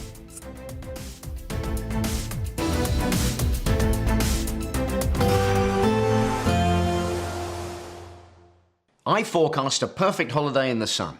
Weather looking good then? For sure, and no worries about our travel insurance. All Clear Travel Insurance sponsors GB News Travel Destinations Forecast. The heat we've had this week across some parts of Europe, that is now starting to ease and clear away towards the south. Nonetheless, there's some high humidity around, still some high temperatures. And with that, there's the risk of some heavy thundery showers affecting parts of northern Spain, southern France through tomorrow. Mostly dry for Italy for a day or so, similar across parts of Greece, with today's showers clearing away towards the east, more affecting Turkey. But there is the risk of some further showers for both Italy and Croatia into next week.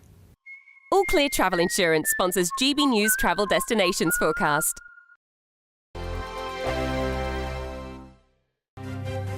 GB News Breakfast, every day from 6 a.m. What do you think about where we're going to get our future athletes and our Olympians from when we're telling our children, oh, you can't go out and partake in sports today because it's a bit hot? It's a bit hot. Yeah, I know, it's ridiculous, isn't it? I mean, you're absolutely right. And, you know, not only are we cancelling sports days in some schools, and you said, you know, have to. No, they don't have to. This is the choice that the schools are making, and the heads are making. So my granddaughter's school, I've just done the school run this morning. They're not cancelling their sports day. You know, they're just being sensible. Why not move it to the morning? You know, I've just dropped her off now. It's 17 degrees. So they're perfectly capable of running at 9 o'clock in the morning instead of 2 o'clock in the afternoon. There's lots of ways that they could think outside of the box and do this. I mean, Labour is just about to cut 22% from the sports budget as well. GB News, the People's Channel. Dubes & Co. Weekdays from 6 p.m. Industrial action in the 70s, all of that is part of the culture of that great town, and it's something that reflects a lot about the rest of us. Right, but the word culture does not... It doesn't mean opera. That's history. Yeah. That's the history of the town. How is this money spent? Whose money is it, right? I presume it's taxpayers' money, i.e. my money anyway, and if you pay tax, Susie, that will I do pay a bit, Calvin. Okay. Yeah. Not as much as you, I'm sure. No, but how much do we spend on the City of Culture for Hull? Do you know? Well, look, so these shortlisted towns, they will receive £60,000 each to develop their full bids. Apparently, it's about restoring pride in local areas. They want to deliver a decade of national renewal. They want to shine a light on local visions and voices, they say, from across the UK. GB News, the People's Channel. Britain's Newsroom, weekday mornings from 9:30. So you go along to the car showroom and only like 10%, at most maybe 15%, pay cash. The rest buy on some form of financing. And you often buy, it's a bit like a mortgage, and it's like buying a mortgage from the estate agent, which we all know is a terribly bad idea. Yeah.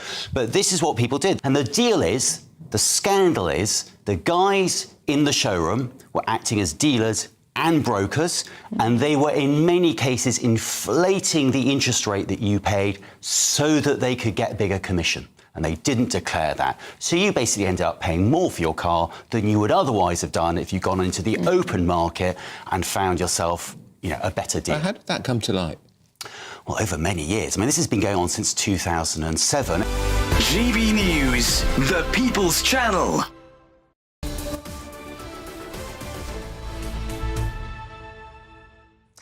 Welcome back to Britain's Newsroom. It's 10 to 11. You're watching with Charlie and Miriam. Now, the lawyer representing the families of the Southport victims have accused the killer of trying to manipulate the system after he was transferred from Belmarsh Prison in South London to the Broadmoor Psychiatric Hospital. Well, joining us now is former prison and crime journalist David Shipley. David, good morning. Thank you so much for joining us on Britain's Newsroom.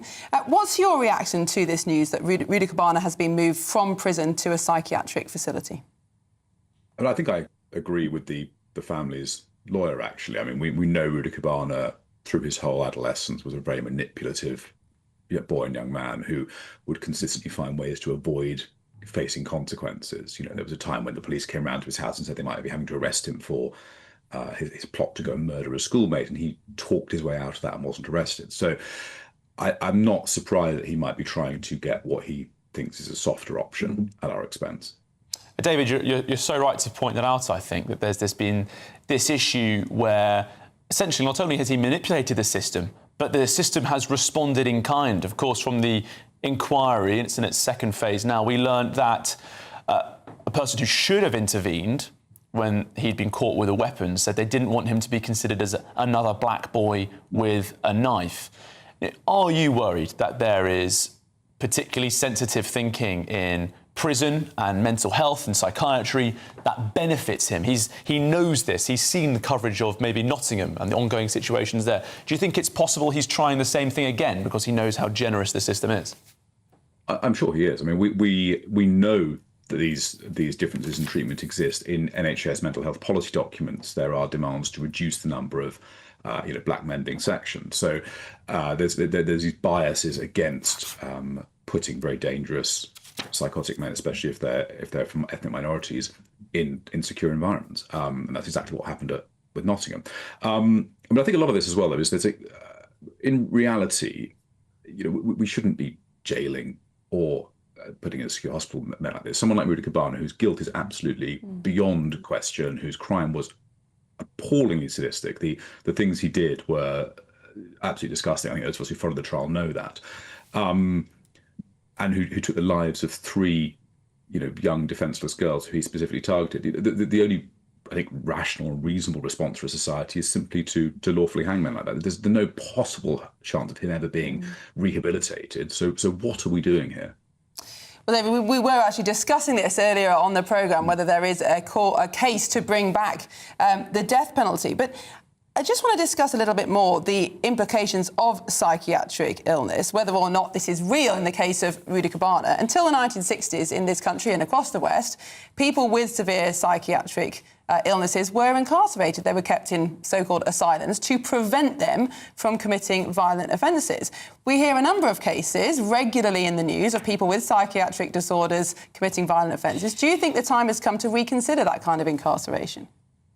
Yeah, absolutely. I think one of the big problems we have in Britain today is we don't want to be severe at the beginning. We try to be as soft as possible all the way through. You see it in mental health, you see it in justice, you see it throughout the system.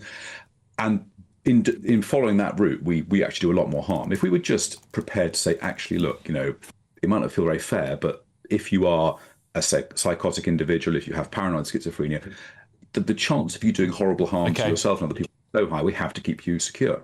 David, we'll have to leave it there. Thank you very much for your time this morning. We should say the Southport killer pleaded guilty, so there was no trial. His mental health would not have been called into question during court proceedings, but it was a key issue in the Southport inquiry. And the Ministry of Justice have said high-security hospitals are not places of freedom. He will remain under constant supervision in a high-security psychiatric unit. OK, still to come, we'll be discussing if Britain's ready for a potential attack. Expect warm spells with the odd rude interruption. Box Boiler sponsors the weather on GB News. Good morning. We've made it to Friday and this is your GB News weather update from the Met Office. For many, it is going to be a dry end to what has been a very dry week. There is some rain around, however. A bit of light drizzly rain across parts of Scotland, perhaps Northern Ireland at the moment. A lot of this, though, is going to break up through the morning and into the afternoon. Meanwhile, across England and Wales, well, it's a dry picture here with lots of sunshine. And with that sunshine, we're seeing temperatures rising mid to high 20s quite widely. Some places towards the southeast could get to around 30 Celsius, so feeling pretty hot here. Further north, a fresher feel for sure with a bit more cloud, and there will be a little bit of rain around. But into the evening, we're going to see some more persistent rain arriving in the far northwest of Scotland. Not especially heavy, but a damp end to the day here for sure. Further south and east across parts of Scotland, clinging on to that dry weather for now, but that rain will push through later on, and it's a similar story across Northern Ireland. Some glimmers of sunshine for the time being. Across England and Wales, a fine end to the day here, and worth bearing in mind those temperatures are going to hold up, so it is still going to be pretty warm as we go through this evening and the start of the night. That weather system in the far northwest, which is bringing rain later on to parts of Scotland, does push its way south and eastwards overnight, bringing a bit of rain to far northern western parts of England and Wales, but the more persistent rain will be affecting northwestern Scotland. It is going to be a warm night for many of us, temperatures generally holding up in the mid-teens, some places holding up in high teens, so a bit uncomfortable for sleeping for some. A pretty unsettled picture across much of Scotland, parts of Northern Ireland through tomorrow. There will be outbreaks of rain, blustery winds, and that will then push into northern and western parts of England and Wales. Further south and southeast, it's going to stay dry. There'll be some sunshine again and still hot in the southeast. Here, temperatures could once more be in the low 30s Celsius. See you again soon. Bye-bye. Expect warm spells with the odd rude interruption. Boxed Boilers sponsors the weather on GB News. What would you do with £60,000 cash? What would you do with a real gold bar? Well, both have to be won in our Golden Summer celebration. First, there's £60,000 in tax-free cash to bolster your bank account this year. Plus, we'll also give you a fine gold bar worth over £5,000. For a chance to win, text GOLD to 63225. One entry costs £2.50 plus one standard network rate message. Or text BONUS to 63225. 5 entries cost £5 plus one standard network rate message. Go to gbnews.com/win. Entries start at £2.50. Call 0903 686 3232. Calls cost £2.50 plus your network access charge. Or post your name and number to GB22 PO Box 8690 Derby DE1 9TT. UK only. Entrants must be 18 or over. Lines close at 4 p.m. on the 21st of August. This is a network giveaway. Entries will be pulled. Please check the closing time if listening or watching on demand. Some people enjoy lazy Sunday mornings, but not me. What's the truth of the matter? So that's a very live question. Would you support him if he waters down these plans? Before the spin sets in, I'll be getting to the truth. This is personal. No soft questions, no easy answers. It's one thing if the state has rules in this country. It's another thing whether the police and others actually police them. Setting the agenda and holding those in power to account. You can't really blame her if the system is set up this way. You will not want to miss it, trust me. The Camilla Tominey Show, Sundays from 9:30, only on GB News. Bold. They are under no illusion. Ray. Are you a human trafficker? Boundless. I've had enough of the nonsense, and I'm not afraid to say it. Don't get us on the BBC. Every weeknight, I tear through the headlines. The smell of gasoline. Should we be worried about it? From Westminster madness to cultural war chaos. What I'm going to do now is they are throwing things out the car as we speak. Get ready, Britain. Here we go. Patrick Christie tonight, weeknights from 9 p.m, only on GB News, Britain's news channel. As soon as it hits 11 and the headlines come in, the Late Edition brings you the breaking news from all the front pages. Because the news is going to happen. So get a head start today. Patrick Christie's tonight, Late Edition. Alex Armstrong tonight, Late Edition. From 11 o'clock every night. Only on GB News, the People's Channel, Britain's news channel. I've been in Westminster for a long time. But I know that though power may be here, its effect on people's lives is across the whole of the country. We may be where rules are made, but it's where they're implemented that matters. Join me, Jacob Rees-Mogg, for forthright and frank discussion on where Britain has come from, where it's going, and where it will end up. That's State of the Nation, Monday to Thursday, 8 to 9 o'clock. Vox Populi, Vox Dei.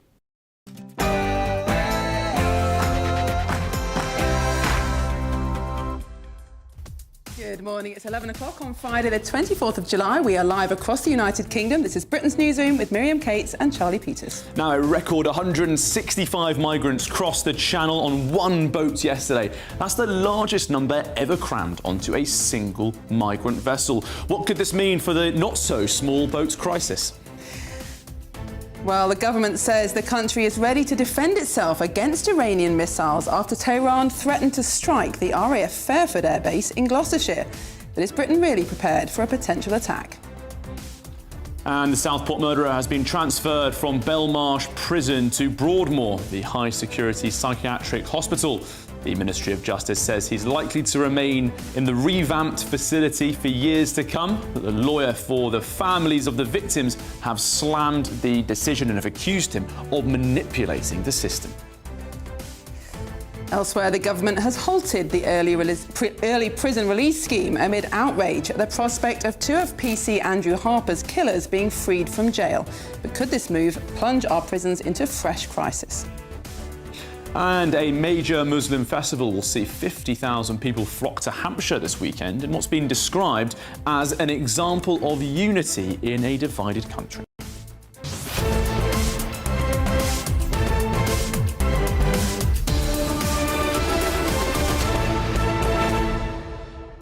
I think the main story on everyone's minds this morning will be Axel Ruder-Cabana being moved from Belmarsh Prison to that psychiatric facility, Broadmoor, which has been revamped in 2019. We've been playing pictures of this new hospital facility all morning because it is rather more cushy than Belmarsh, or indeed any other high-security prison in the United Kingdom. We just had a former prisoner on, David Shipley. Didn't have time to ask him at the end. You know, you would have been very jealous for what Ruder-Cabana has got now, because people are sharing two to a cell in some of these places. Now have comparative luxury. Well, frankly, that didn't look any worse than a lot of student accommodation from the images that we were seeing. I mean, it's really interesting, this decision, because from what I've been reading, it's not down to the prison authorities or even the Ministry of Justice. The psychiatric experts, the doctors, the nurses, make this decision that this patient needs to be treated in the psychiatric hospital. So potentially, as long as someone can convince those doctors and nurses that that's what is needed, well, the government, taxpayer, doesn't have a choice. This is all happening as we approach the 2-year anniversary of that horrific attack. The timing is horrendous. The lawyer for the family thinks it is deliberate, has been saying as much this morning, but we want to hear your perspective as well. gbnews.com/your say. Many of you saying the solution to this is in fact very simple and much cheaper than £300,000 a year. It's only the price of a length of rope. But what do you think? Let us know. gbnews.com/your say. First of all, here's the news with Tatiana Sanchez.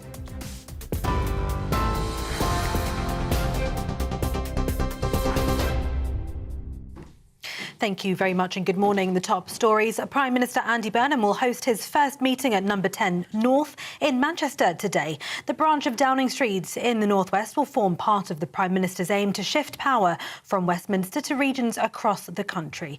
Up to 300 civil servants will work from the site alongside ministers including Lucy Powell and Louise Haigh, who's overseeing the operation.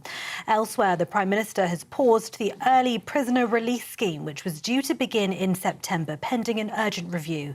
Under the plans, up to 6,000 inmates across England and Wales, including killers, rapists and sex offenders, would have been released early and monitored with electronic tags. Cabinet Office Minister Sally Jameson says the review into the early release scheme will be conducted in the coming days and weeks, adding decisions need to be made very quickly. The feelings of victims and actually of the general public is taken into account with any decisions made around this. But it's also important that we do understand the grave danger of having overcrowded prisons. These aren't easy decisions or easy choices, but we categorically cannot go back to where we were in the summer of 2024, where we had less than 100 bed spaces left in the adult male estate.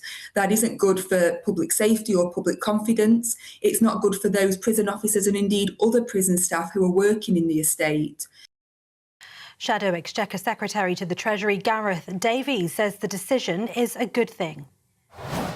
It's something we've been warning about for a long time on this early release of prisoners, and if he takes action on that, that's a good thing. I think it's okay to say that from time to time. But let's be clear, as I say, there's a lot of issues going on in the country and around the world, and his biggest answer so far is a £2 bus cap. You know, this is not serious. He's still acting like the Mayor of Manchester. He's the Prime Minister of a G7 economy, a nuclear power. We've got a seat at the United Nations Security Council. We've got businesses that are being hammered by taxation. He needs to zoom out, get a bigger picture of what's going on in the country and start acting on those very big issues. The British government says it stands ready 24/7 to defend itself after Iran said UK bases used by the US were considered legitimate targets.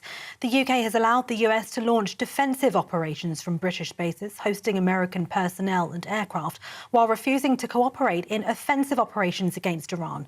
Iran's foreign ministry said the UK was an accomplice in the US war, while the powerful IRGC military wing said any country which supports the US military will be responsible for the consequences and repercussions. It comes as the US carried out a 13th consecutive night of strikes against targets in Iran. Elsewhere, the Trump administration has imposed new tariffs of at least 10% on imports from 60 countries over claims they failed to prevent forced labour. Those targeted included the UK, China and the European Union will face a tariff of 10% to 12.5% on all goods, accounting for almost all American imports. They mark the latest escalation in the global trade war reignited by President Trump when he returned to office last year. The US Supreme Court ruled earlier this year that many of the tariffs imposed globally under emergency powers were illegally enacted. In other news, the lawyer representing the families of 3 little girls murdered by the Southport killer have accused him of trying to manipulate the system after he was transferred from prison to Broadmoor Psychiatric Hospital. The Ministry of Justice confirmed he was transferred from HMP Belmarsh to Broadmoor, the high-security psychiatric hospital in Berkshire. The Prison Officers Association says he's played the system to get a move there. He murdered Elsie Stankham, BB King and Alice De Silva Aguirre, injured 8 other children and adults in an attack in July of 2024. Elsewhere, French authorities have ordered the total evacuation of the Cap Ferret Peninsula, a tourism hotspot on the Atlantic coast, sending boats to remove people from an area threatened by a major wildfire. The order for a total evacuation of the area, which is home to many valuable properties and is currently full of tourists enjoying their summer vacations, underlined the severity of the fire. French President Emmanuel Macron said he'd requested help from the European Union as the country's battle against wildfires intensifies. Meanwhile, the Spanish government last night declared a national emergency after a series of wildfires threatened communities near Madrid and in the neighbouring province of Avila, forcing more than 10,000 people to evacuate. Finally, yellow heat health alerts have come into force across central and southern England, with temperatures forecast to reach 30 degrees in some places. The alerts issued by the UK Health Security Agency covers the East and West Midlands, Eastern England, London, South East England and South West England, and are valid from 9 a.m. today until 9 a.m. on Sunday. It comes as parts of the UK prepare to see much needed rain this weekend, although amounts are expected to be relatively small, especially in the south. Those are the latest headlines. Here's the finance. Taking the ups and downs in our stride. Stilts Home Lifts sponsors the GB News Finance Report. The pound will buy you $1.33 and 1.17 euros. The price of gold, £3,045 per ounce, and the FTSE 100 is at 10,680 points. GB News Finance Report, brought to you by Stilts Home Lifts.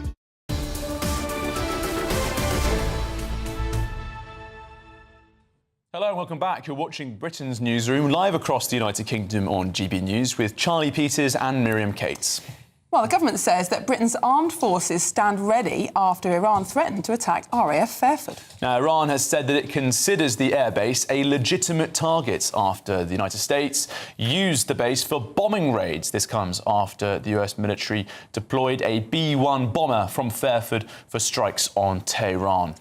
Well, joining us now is GB News national reporter Will Godley, who I believe is outside the Ministry of Defence. Will, good morning. Seriously concerning story as far as the government and national security is concerned. What's the latest from the MOD? Well, good morning to both of you. Yeah, this all relates back to the decision the Prime Minister, Sir Keir Starmer, made earlier this year to allow US forces to fly and use our air bases here in the UK and also Diego Garcia as well. Now, this, of course, was a controversial decision back at the time, and Sir Keir Starmer originally flat out refused to allow them to use our bases. He then rode back on that slightly, and now the agreement, which Andy Burnham is still honouring, is that US forces can use Britain's bases for what's been dubbed as defensive purposes. Now, critics of this decision say that the difference between defensive and offensive is slightly murky, particularly when much of the detail around these missions are quite understandably kept fairly secret and classified. Nevertheless, though, the fact that the US forces are using our bases has led Iran to issue these threats. Let's just have a look at what they have accused us of. Here in the UK, they've said that we are complicit in the crimes of aggression and war crimes, they say. They also say that we have allowed the US to carry out unlawful attacks. They go on to bizarrely talk about the British monarchy regime, whatever that might be. And then they've also said any base used for aggression against Iranian territory is a legitimate target for us. And they went on to name the Fairford Air Base in England because it's using B-1 aircraft flying from there. Now, what might these threats look like? Well, Iran haven't gone into any detail about what perhaps that could be, but reading into the statement the MOD have given provides perhaps slightly some indication of what they are preparing for, what Iran could launch, and they have said in their statement, our armed forces are ready to keep the United Kingdom safe from any kind of attacks, whether it's on our soil or from abroad, so preparing for a two-pronged approach. They said the UK stands ready to defend itself 24/7 through Royal Navy, British Army and Royal Air Force assets, so hopefully the MOD wanting that to be some reassurance for people following what is these threats from Iran. Thank you very much, Will Godley, live for us there outside the Ministry of Defence. Well, let's speak now with former Royal Navy officer and defence expert James Gator. James, good to speak to you this morning. You just heard that report from our correspondent, Will Godley. There's a key question to be answered there, isn't it? What might these threats mean?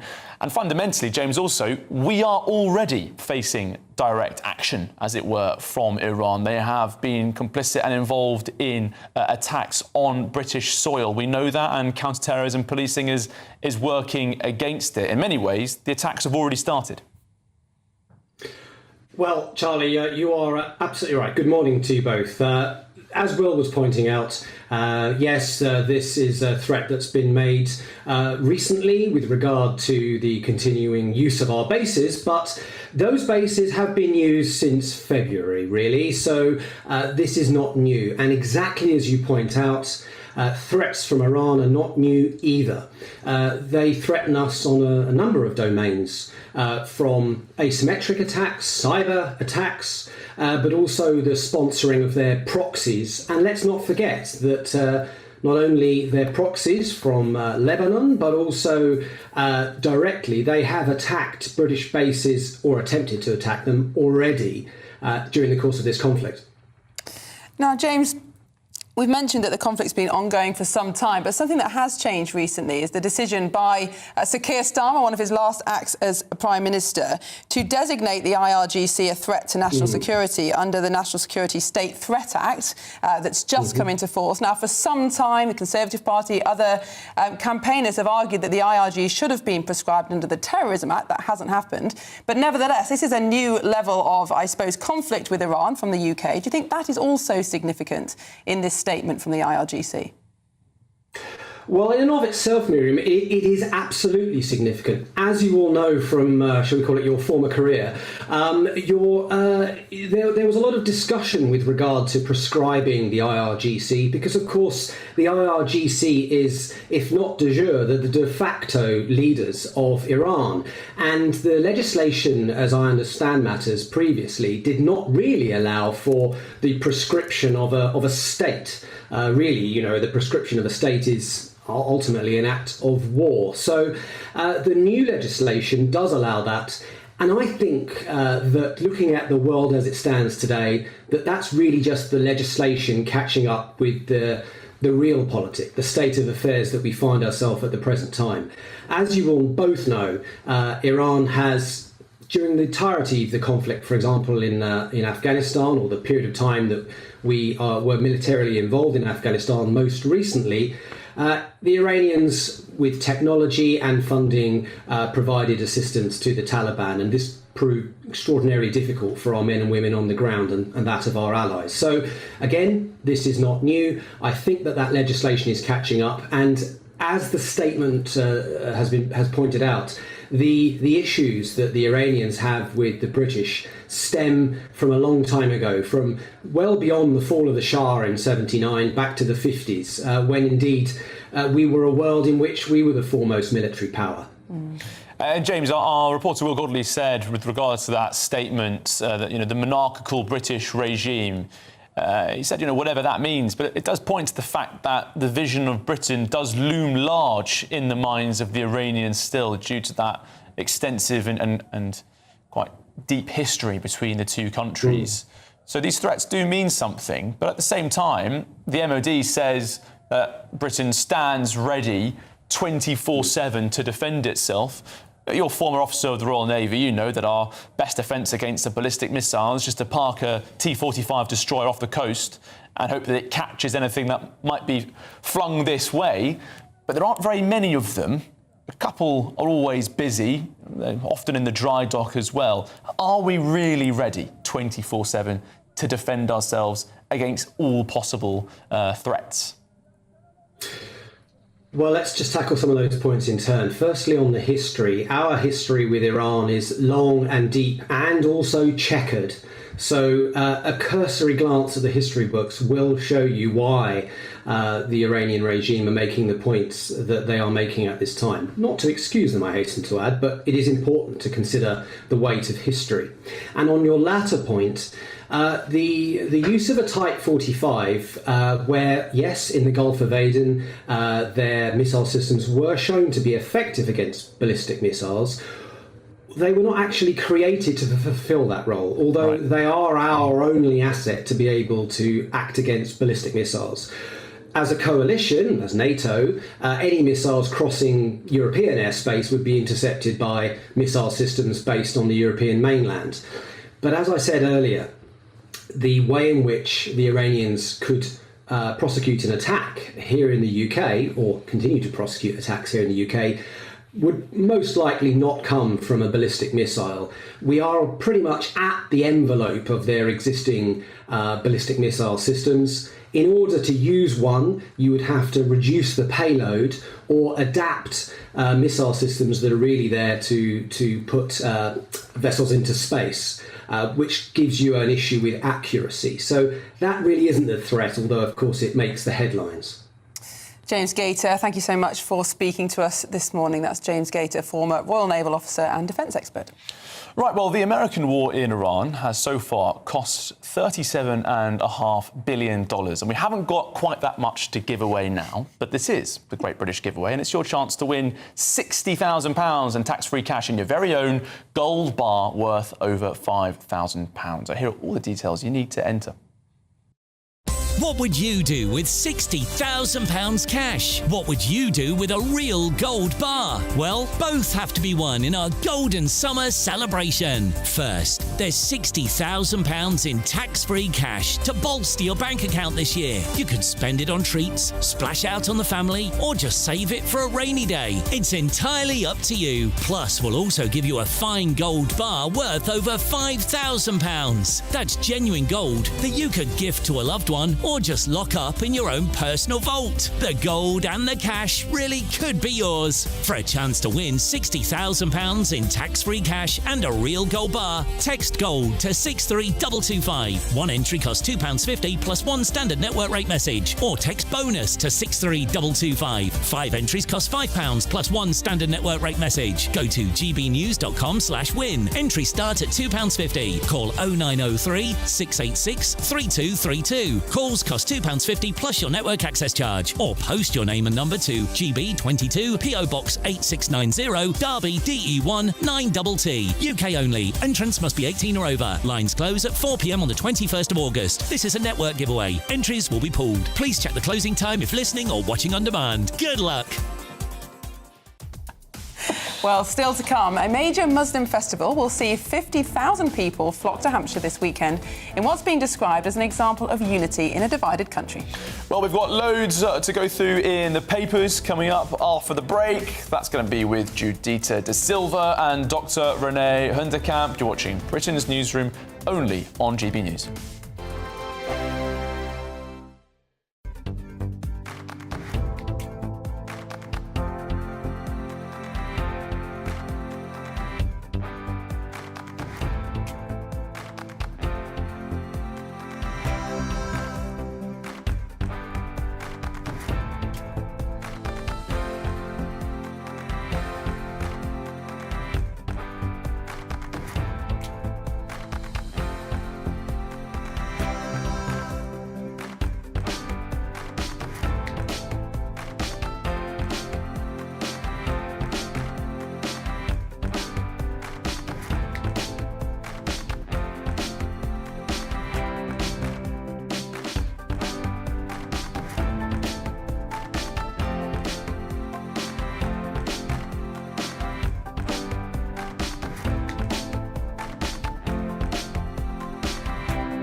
From the school run to the home run, watch a new show for all of Britain. So he can say whatever he wants. A straight talking show where all voices are heard. And, you know, when are we going to stop talking about smashing the gangs and actually do it? With the stories that matter from every part of our country. There's a bit of a crash landing there for your Chancellor. Bold, fearless and standing up for you. That's me, Martin Daubney, 3 p.m. till 6 p.m, weekdays, here only on GB News. The People's Channel, Britain's news channel. Exciting news. Every Friday, my Patrick Christie's Tonight Show is going to have a twist to it. We're welcoming some special guests. You. That's right, on Fridays I'm going to be doing my show in front of a live studio audience, because this show is about you and what you have to say. It's going to be the same big debates, same big topics, same big opinions, but every Friday night at 9 p.m. you are invited to come on down to Patrick Christie's Tonight to be a part of the action. Only on GB News, the People's Channel, Britain's news channel. Here at GB News, we made a promise to tell your stories. And on the 6th of August, we're marking 5 years of doing exactly that. Celebrate with us by having your say. Join in the debates live on TV and radio. And meeting your favourite presenters across the country, from Leeds to Aberdeen, from Belfast to Barry Island. Plus, join me in Essex for our biggest live show of the year. Scan the QR code or visit gbnews.com/celebrate. Terms and conditions apply.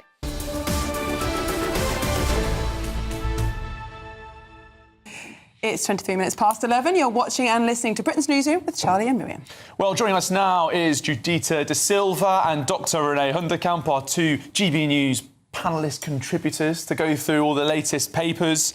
Welcome back, you two. Oh, thank you. Let's start with the front page of the Daily Telegraph. Burnham ordering the halt to this early release scheme. I mean, he certainly had to make a few difficult decisions upon entering government, and this is one of the critical ones. I mean, it's a pause, isn't it? And the problem is that the reason for this early release scheme doesn't go away, in that we haven't built and we don't have enough prison spaces. So he's going to have to find a pretty nifty solution to actually keep this on pause. I wonder if, and I was saying this earlier, whether we should look at women in prison who mainly are there for shoplifting, drug offences, and maybe find a different way to accommodate them in order to free up space for paedophiles and rapists. But the problem with that, of course, is that the male prison estate and the female prison estate are different. It'd be very difficult to logistically to manage that. Certainly don't want male murderers in women's prisons. No, that would be a bad move. No. Wouldn't it be simpler, Judita, to build some temporary prisons? Now, we know that when there is an emergency, things can be done pretty quickly. There's lots of disused army bases out there that could potentially be made secure. Well, they're being used for asylum accommodation at the moment. They must, indeed. But they should also be made secure. Yeah. But isn't that the answer? It's something that has to be done, because when you look at the time schedule, by November, if they haven't done something, they're going to reach critical mass. But then also, they say it's cost around £600 million in about 6 years to build a prison up to spec for the kind of high-security prisons we're talking about. So I think the intermediary is what is suggested by some people, which is the dormitories that similar to what you have in Australia, and have those for the mid-level criminals, and then you take the pressure off the high-security prisons. And also, I do think that this was the right thing to do across the board, because when you look at the kinds of criminals that were set for release from September 2nd, they said it's murderers, rapists, and so on. And they're saying now there'll be a moratorium where you can now look to how bad was the crime. But what made this conversation happen was the two killers of the police officer. Prior to that, when it was discussions about rapists, they were willing to proceed. So women always fall to the bottom of the food chain when it comes to victim priority. And at the end of the day, when you know that you're always low on the totem pole, it compounds the problem. The rapists don't get the kind of severity of sentences they deserve. Why do they not even get convictions when you do take them to court? Sure. Then it gets the victim who just can't be bothered to actually report it, because when you look at every stage, the level of accountability isn't there. We must also say that 75% of people convicted of paedophile crimes do not go to prison, which exercises me greatly, because if we can't look after our children, what can we do? But I did read an amazing stat last week, which was that each prison cell in a high-security prison costs £1 million to build. That is insane. And it makes me feel that we should ask China to build it for us. No, but it's great that you said that, because this was the Tories who stopped building prisons. And then you've now got a situation where you don't have enough prisons. Even when you said about women's prisons, there's only 12 across the country. And if you then, let's say, moved them to high-security dormitories and then repurposed their prisons, what you need for men is very different for women. And also, a lot of them in prison are mothers, and so they have extra palliative care that they need. What happened now, what could happen in the UK is what happened in America, where it got to a point they needed so much prisons, it became privatised. And then you got private businesses building prisons to spec, and then overpopulating them with people with low-level crimes. So the pendulum could swing in a very ugly direction. I mean, here's the thing. I mean, people talking about non-violent prisoners being released. It's so hard for someone to be sent to prison these days, Dr. Renee. I mean, even for thieves, right? I mean, you can commit dozens of thefts over several different court appearances, and a magistrate might finally go, OK, look, you've had your 23rd chance. Time's up. When we talk about low-level crimes, I mean, it's so difficult for them to get there in the first place. We shouldn't talk down the risk of releasing these prisoners as well. And also, a lot of these crimes are indications of further, more violent offences as well. I don't want to release any prisoners, regardless of their offending. And I think that the solution here surely should be, as Miriam was pointing to, emergency prisoners being built. We saw emergency hospitals being built during COVID. The XL Centre, wasn't it? It was transformed into a Nightingale Hospital. Why can't we do the same? We built Camp Bastion, a prison in Afghanistan. That's pretty tricky conditions of building a prison. Wasn't necessarily the best prison in the world, but it can be done. Isn't one of London's biggest old women's prisons, is it Pentonville, sitting empty? It must be cheaper to just quickly refurbish these and use the spaces. But it's about will, isn't it? Yes. The will isn't really there. The will to act. The headlines are painful, but the will isn't really there. Indeed, and it's interesting, Juditha, Charlie, referring to non-violent prisoners. There's a story in the Times today, actually, saying that the other end of the spectrum, under this same Sentencing Act, judges are now not sending anyone to prison who could receive a 12-month suspended sentence, again under this Act. So people who commit multiple shoplifting and even actually some sexual crimes are now not being imprisoned at all. So there's a huge issue with our criminal justice system at both ends of the offending spectrum. Because it's an entire ecosystem. Because remember, judges, part of their job is to understand the landscape and know the parameters within which they function. And knowing that if you put forward a sentence that cannot be carried out, you cannot put forward that kind of sentence.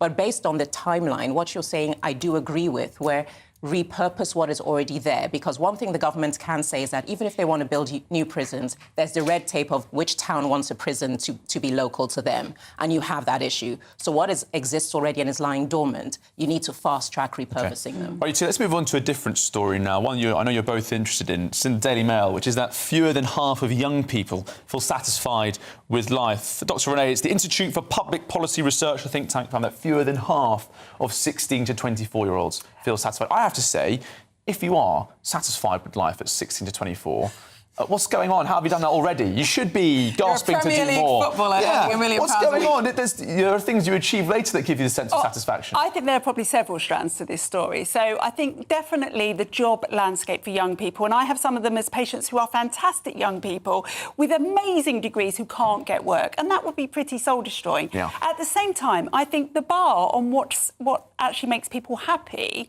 has been raised so substantially that their expectations are way above where mine, maybe Miriam's, I think, used to be when we left school. I don't know. Charlie's younger than us, Miriam, let's face it.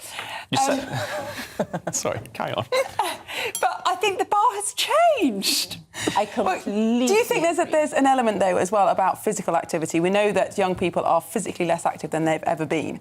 And we were lucky enough to have a family holiday in France a couple of weeks ago where my teenagers were throwing themselves off water slides and completely physically free. We just don't have that in this country anymore. Do you think that's a part of this mental health problem? Yes, because they said two of the key points was, there was high unemployment, but also the anxiety that comes from not being social and also the pressures of what they can achieve in life, because that is the slam dunk point. The threshold for what it is to be successful and have made something to yourself is so high. Young people, 16 to 24, who are the icons of their generation? People like I Show Speed or Mr. Beast, who are multi-millionaires from social media. So the access to success they think is quick, but if you don't have that thing that captures the zeitgeist, you won't make it. But then look at us. An achievement for me was I got into my first choice university. I felt like Superwoman. But they don't want to go to university now. That's not even on their spectrum. So the language they're speaking of success is one we don't know. So you're going to have a statistic like this inevitably. Great point, isn't it? I was speaking with a friend recently. They've got a great job. They live in central London. But they said that they felt inadequate because they'd recently had a meal with someone their age who'd sold a start-up for £1 billion, and people had led to this view this is quite commonplace now, and that it's influencer culture makes you think this is normal. Well, that's what They're doing great. You're doing great. You don't need to sell something for £1 billion. Those people existed before, but we didn't have social media, so we didn't know about them. So we actually just compared ourselves factually rather than on our phones, with people around us. And we knew that comparing ourselves to our peers around us, we were doing OK or not. Whereas now you're comparing yourself with potentially millions or billions of people across the world. You are competing with the entire world. And so I completely sympathise that young people have a pressure that we will never understand, and I do not envy them. But it's a question of people, like older people, have to find a way to recalibrate what their expectation spectrum should be by getting them to be more social, to tap in and plug into what it is to live everyday life engaged with other people as opposed to just your phone. I think also it's about taking risks, isn't it, and learning how to take risks and being adventurous. And we, as parents, have so mollycoddled children and locked them indoors and not allowed to take physical risks. I mean, that has an implication too for your happiness. It's so interesting because I'm not that parent. I really do push Alice to just to step outside of her comfort zone. Her sports day was cancelled this year because of the weather. Yeah. Her school report, which was glowing, her only criticism was she's a little bit too competitive. There we go. Oh, my goodness. We don't suffer with that, right? Okay. That point points you said, let's teach young people to be OK with failure or rejection. Absolutely. It's part of life. Dr. Renee Judita De Silva, thank you very much for your time this morning. Just getting to a comment on gbnews.com/your say. Jan was saying, with regards to the prison population, there's a good solution. Deport people. Yes, absolutely. We have, 10,000 foreign nationals in our prisons in England and Wales. That's 1 in 8 of the total prison population. And the most common non-British nationality is Albanian. Perhaps we could build more prisons, but also get better agreements with the countries where there are so many of their nationals in our prisons and get them out of Britain. Very good point. Well, still to come on Britain's Newsroom, we'll be discussing the major Muslim festival that will see 50,000 people flock to Hampshire this weekend in what's been described as an example of unity in a divided country. But first, let's cross over now to Tatiana Sanchez, who has your latest 60-second news update.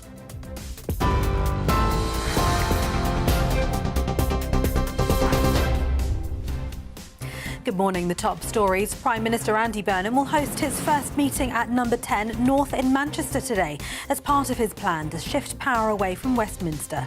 Up to 300 civil servants will work regularly from the site alongside ministers including Lucy Powell and Louise Haigh, who's overseeing the operation. The British government says it stands ready 24/7 to defend itself after Iran said UK bases used by the US were considered legitimate targets. The UK has allowed the US to launch defensive operations from British bases hosting American personnel and aircraft while refusing to cooperate in offensive operations against Iran. The Trump administration has imposed new tariffs of at least 10% on imports from 60 countries over claims they failed to prevent forced labour. And the lawyer representing the families of 3 young girls murdered by the Southport killer have accused him of trying to manipulate the system after he was transferred from prison to Broadmoor Psychiatric Hospital. Those are the latest GB News headlines for now. More at the top of the hour. Tune in to GB News Radio wherever you are. Online, on DAB digital radio, on TuneIn, on Radio Player, on Nation Player and on your smart speaker. Just say, play GB News.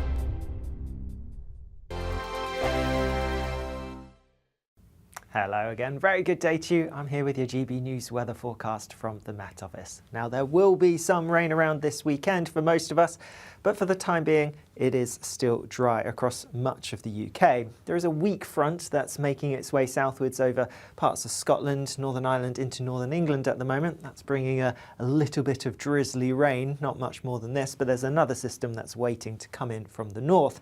Ahead of all that, across much of England and Wales, it's actually largely fine. Plenty of sunshine, and it is going to be a bit hotter than it was yesterday for a fair few of us. Temperatures likely to get to the very high 20s, perhaps even low 30s towards the southeast. Further north with the cloud and that rain starting to edge its way in, well, it is going to feel a bit fresher here.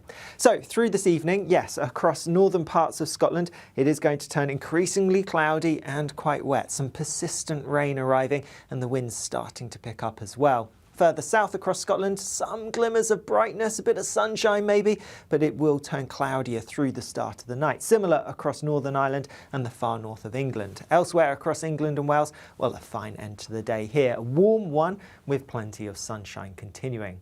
Overnight then, that rain over northern parts of Scotland pushes southwards across, well, the whole of Scotland into northern England and across parts of Northern Ireland. Heavier rain then coming into the far north of Scotland with those winds strengthening further. Meanwhile, across the rest of England and Wales, staying dry with some clear skies, bit of mist, bit of fog, a relatively warm night for most of us. Through Saturday then, a wet picture across much of Scotland, windy in the north, risk of coastal gales, outbreaks of rain coming through during the morning. Then that starts to clear away, pushes into more northern parts of England, Wales and across Northern Ireland by the time that we get to the afternoon. But southern areas are sticking with the dry weather, sunny again, and it's going to be pretty hot, temperatures in the low 30s perhaps. 5 hosts, 5 opinions, 5 fearless debates, 5 unfiltered takes on the day's news. 5 reasons not to be anywhere else on Saturday night. This is the Saturday 5. You got me good there. Britain's biggest Saturday night TV show. It's not a bad brand. Yeah. Uncensored. Very, very racy tonight. On the unpredictable. What did she say? Can you translate it for us? And always entertaining. And how can a country go from being led by William Wallace Saturday nights from 6 p.m. only on GB News, the People's Channel. Britain's news channel. You're going to want to stay tuned, trust me. As soon as it hits 11 and the headlines come in, The Late Edition brings you the breaking news from all the front pages. because the news is going to happen. So get a head start today. Patrick Christie's Tonight, Late Edition. Alex Armstrong Tonight, Late Edition. From 11 o'clock every night. Only on GB News, the People's Channel, Britain's news channel.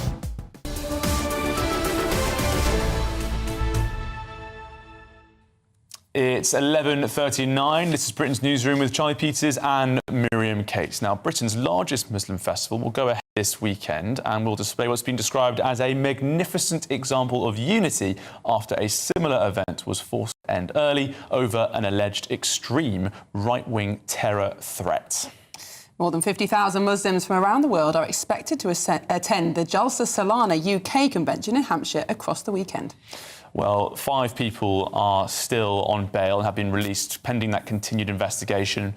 Many more have been released without any charge on that point. But joining us now is the political commentator Fahima Mohammed. Fahima, thank you so much for joining us this morning.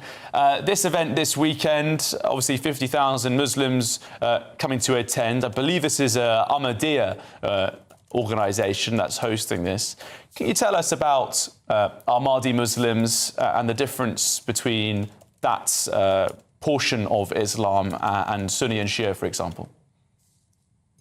Hi, as you mentioned, this is an Ahmadiyya event, not a mainstream Sunni or Shia Muslim event, and the Ahmadiyya community has distinctive beliefs, and the majority Muslims do not recognize this kind of sect by the Sunni and the Shia scholars. However, in Britain, they are fully entitled to have the same protections and freedoms as everyone else. So, we should not conflate Ahmadiyya theology with mainstream Islam. And they do have distinct theological beliefs, particularly regarding a certain Mirza Ghulam Ahmad and the finality of prophethood. So that's the distinction, which again, that is really not mainstream Islam.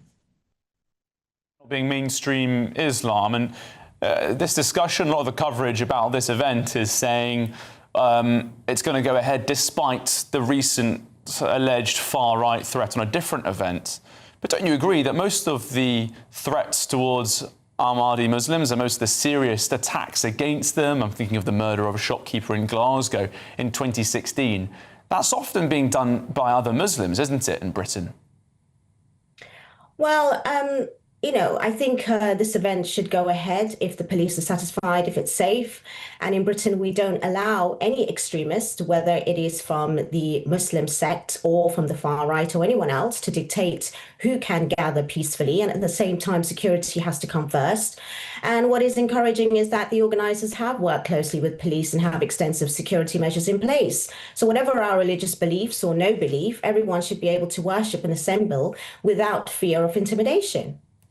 But how do you respond to that question that Charlie just put, that actually Ahmadiyya Muslims do face a significant threat from other Muslims in Britain and around the world in a way that mainstream Muslims don't?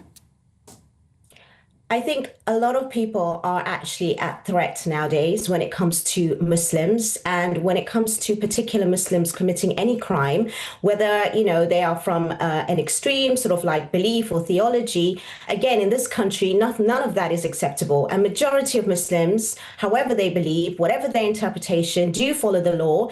And at the same time, we shouldn't be collectively blaming anyone. This is just a perfect example of how many different types of cultures and religious beliefs there are within the Muslim community, and we should not be seen as a block or a whole. And anyone against anyone, like I said before, belief or no belief or the similar beliefs, we have criminal law and justice for that, and that should be held to the fullest. So again, there is no such thing as anyone should be seen as exempt from that kind of crime or criminality for any community. I myself have stood up even against Muslims when it comes to to certain cultures that are practiced, which is against certain theology. A lot of people think that I don't even practice Islam in a particular way that most other mainstream Muslims might feel as well. So there is always going to be that. And I'm not scared to say that at the same time that there are issues in every community, culture and background. It just seems to be the only highlight and focus is only on the Muslim community. And that's where I stand up and speak to say that it should not be a collective blame. And we should be seeing everyone and calling out everyone, regardless of their background and faith and belief. OK, Fahima Mohammed, political commentator, thank you very much for your time this morning. I just want to draw your attention, Miriam, to a great piece written in the Times this week by Arifa Khan, used to work here, was an excellent producer, and she said that she is attending this gathering. She is an Ahmadi Muslim, and she said, "My faith community is guided by the motto, love for all, hatred for none. It does not feel separate from the rest of my life in Britain, but a continuation of it." And I think it's a very welcome message indeed. Just slightly confused by this framing that's being done about this continuing despite this alleged threat elsewhere, when actually when you look at what happens to Ahmadi Muslims, where that threat comes from around the world, as you say, it's often other Muslims disagreeing with their interpretation of the faith and, as you just heard, the finality of the Prophet. Got to be careful what we say. Don't want to attract the same heat that they face, unfortunately. You have to be careful when you talk about this. But, yeah, it's a very curious framing. It is indeed, and they're a very peace-loving group of Muslims. I think they believe in jihadi of the pen, in other words, to write to persuade rather than using any other forms of persuasion. Well, let's move on now. 44 minutes past 11. We're joined now by our reporter Doogie Beattie, who's in Manchester as the Prime Minister has launched his Number 10 North operation. Doogie, what's going on up there? Yes, well, welcome to Manchester, welcome to Heron House. This is very much being really put out there as the new Number 10 North. But what is it? This is the problem. People want to know, is it a talking shop? Is it a place where business leaders can come and talk to politicians? Does it have any teeth? And, you know, really the people here in Manchester, on the whole, are pretty proud that they have one of their own as the Prime Minister. And we're just standing outside the media pen here at the moment. Crash barriers there, and if we could just pan round, you can see there is some crowds here. Not an awful lot, it must be said, because, as I said earlier on, most people are confused as to what this is. Is it going to make a difference? And what costs will be included in this, especially if it comes out of the ratepayers' pockets in these areas. Now, coming from a area of the United Kingdom that has a devolved government, it is another layer of bureaucracy. It is very, very expensive, and it usually ends up arguing amongst itself and then with Westminster and actually not achieving a great lot. But at this moment in time in Manchester, there's graduations going on, people walking through here in their cloaks, etc., all very happy with the situation at this moment, but most of them are really crying out for what does it mean? Is there any teeth in it, or is it just a talking shop? Thank you very much, Doogie Beattie, for that report. Right, we've got a big discussion coming up here, don't we, Miriam? Well, I was just distracted by that lift music. I'm not surprised people are keeping away.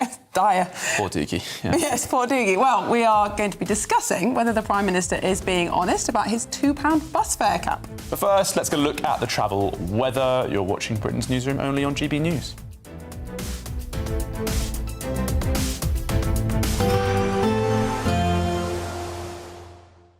You're looking happy. Well, the forecast looks good. So you've sorted the travel insurance then? All Clear Travel Insurance sponsors GB News Travel Destinations Forecast. The heat we've had this week across some parts of Europe, that is now starting to ease and clear away towards the south. Nonetheless, there's some high humidity around, still some high temperatures. And with that, there's the risk of some heavy thundery showers affecting parts of northern Spain, southern France through tomorrow. Mostly dry for Italy for a day or so, similar across parts of Greece, with today's showers clearing away towards the east, more affecting Turkey. But there is the risk of some further showers for both Italy and Croatia into next week. All Clear Travel Insurance sponsors GB News Travel Destinations Forecast. This is GB News, Britain's news channel. There was a Ryanair flight from Thessaloniki in Greece, and a part of the plane hit the window and pulled it out. And so this man, a 61-year-old Serbian man, was sucked out of the window. And his wife, she says that she was desperately holding onto his legs to keep him inside the plane for 5 minutes. Wow. It was horrendous. Apparently the aircraft did eventually land normally and passengers were safe and a replacement airline was sent. He was taken to hospital with friction burns. It was a part of the propeller had come loose from the engine and it had hit the window, and that's what had taken the window out. So it wasn't as though it was thought to be loose in the first place. But can you imagine? No. I mean, I don't want to. Unbelievable. I'm not a good flyer, I have to admit. This terrifies me. GB News, the People's Channel. Britain's Newsroom. Weekday mornings from 9:30.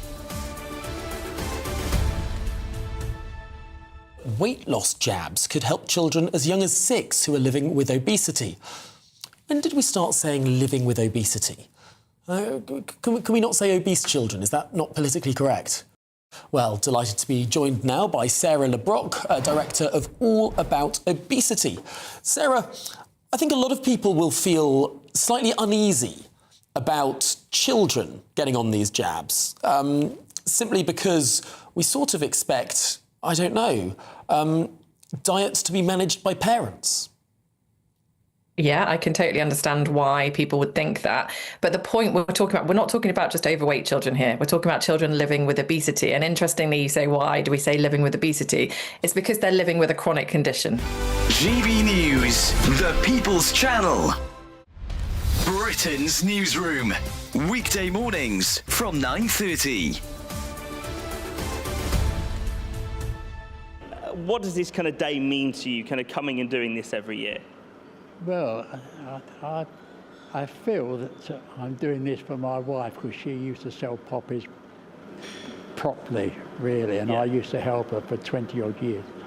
And I feel like I'm doing it for her, really. But it is nice to think that everybody appreciate what we did for being in the forces. But tell me about your service, because you got sent out to the Far East, didn't you? Yes. I just got engaged because I didn't think I was going to get called up, but then I did. In your jacket here, you've got one medal for national service and one for that Hong Kong medal for that. To be honest, I was 18 years old and I was very excited about going. It was an adventure to me. The People's Channel.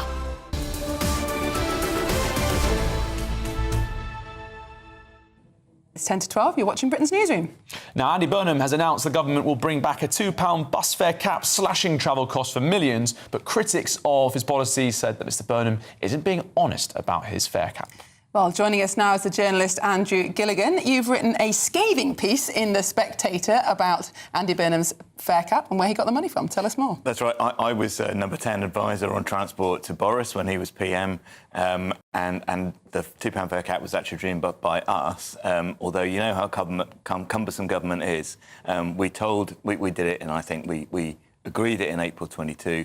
We told the combined authorities, including Andy Burnham's people, then he decided to copy it. And because they're nimble, they could get it out before us. So he, I mean, you know, I don't want to be too sad about whose credit it was, but it's been a little bit dishonest. It's not quite on par with Al Gore saying he invented the internet, but it's a little bit dodgy. But how successful might this fare cap be, Andrew? Because a lot of these services might now need to be subsidised if this policy comes in. Yeah, look, I mean, the idea was to get more people on the buses because the bus is running anyway, right? It's a fixed cost, but if you've got more people on it, then you know, more people just travelling makes up for the lower fares they're paying. That's the idea. But it did need public subsidy, and I was unashamed about that because it was a very small amount of money. It was a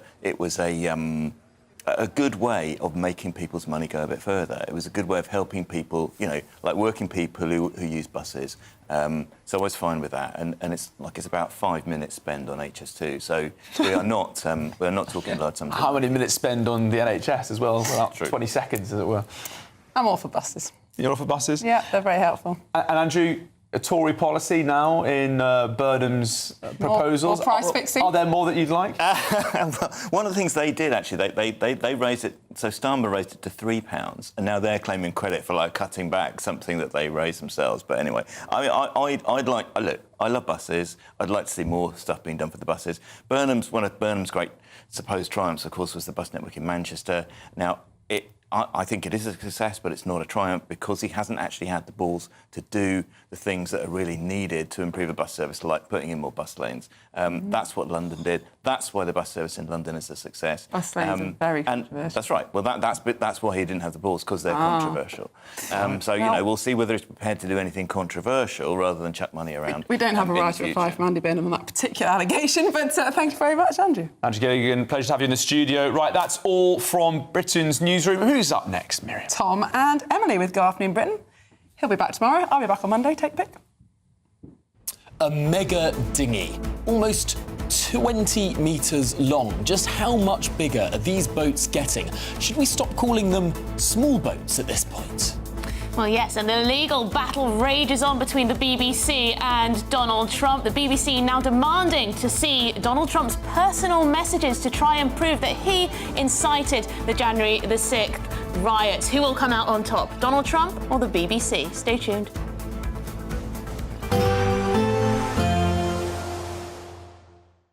Expect warm spells with the odd rude interruption.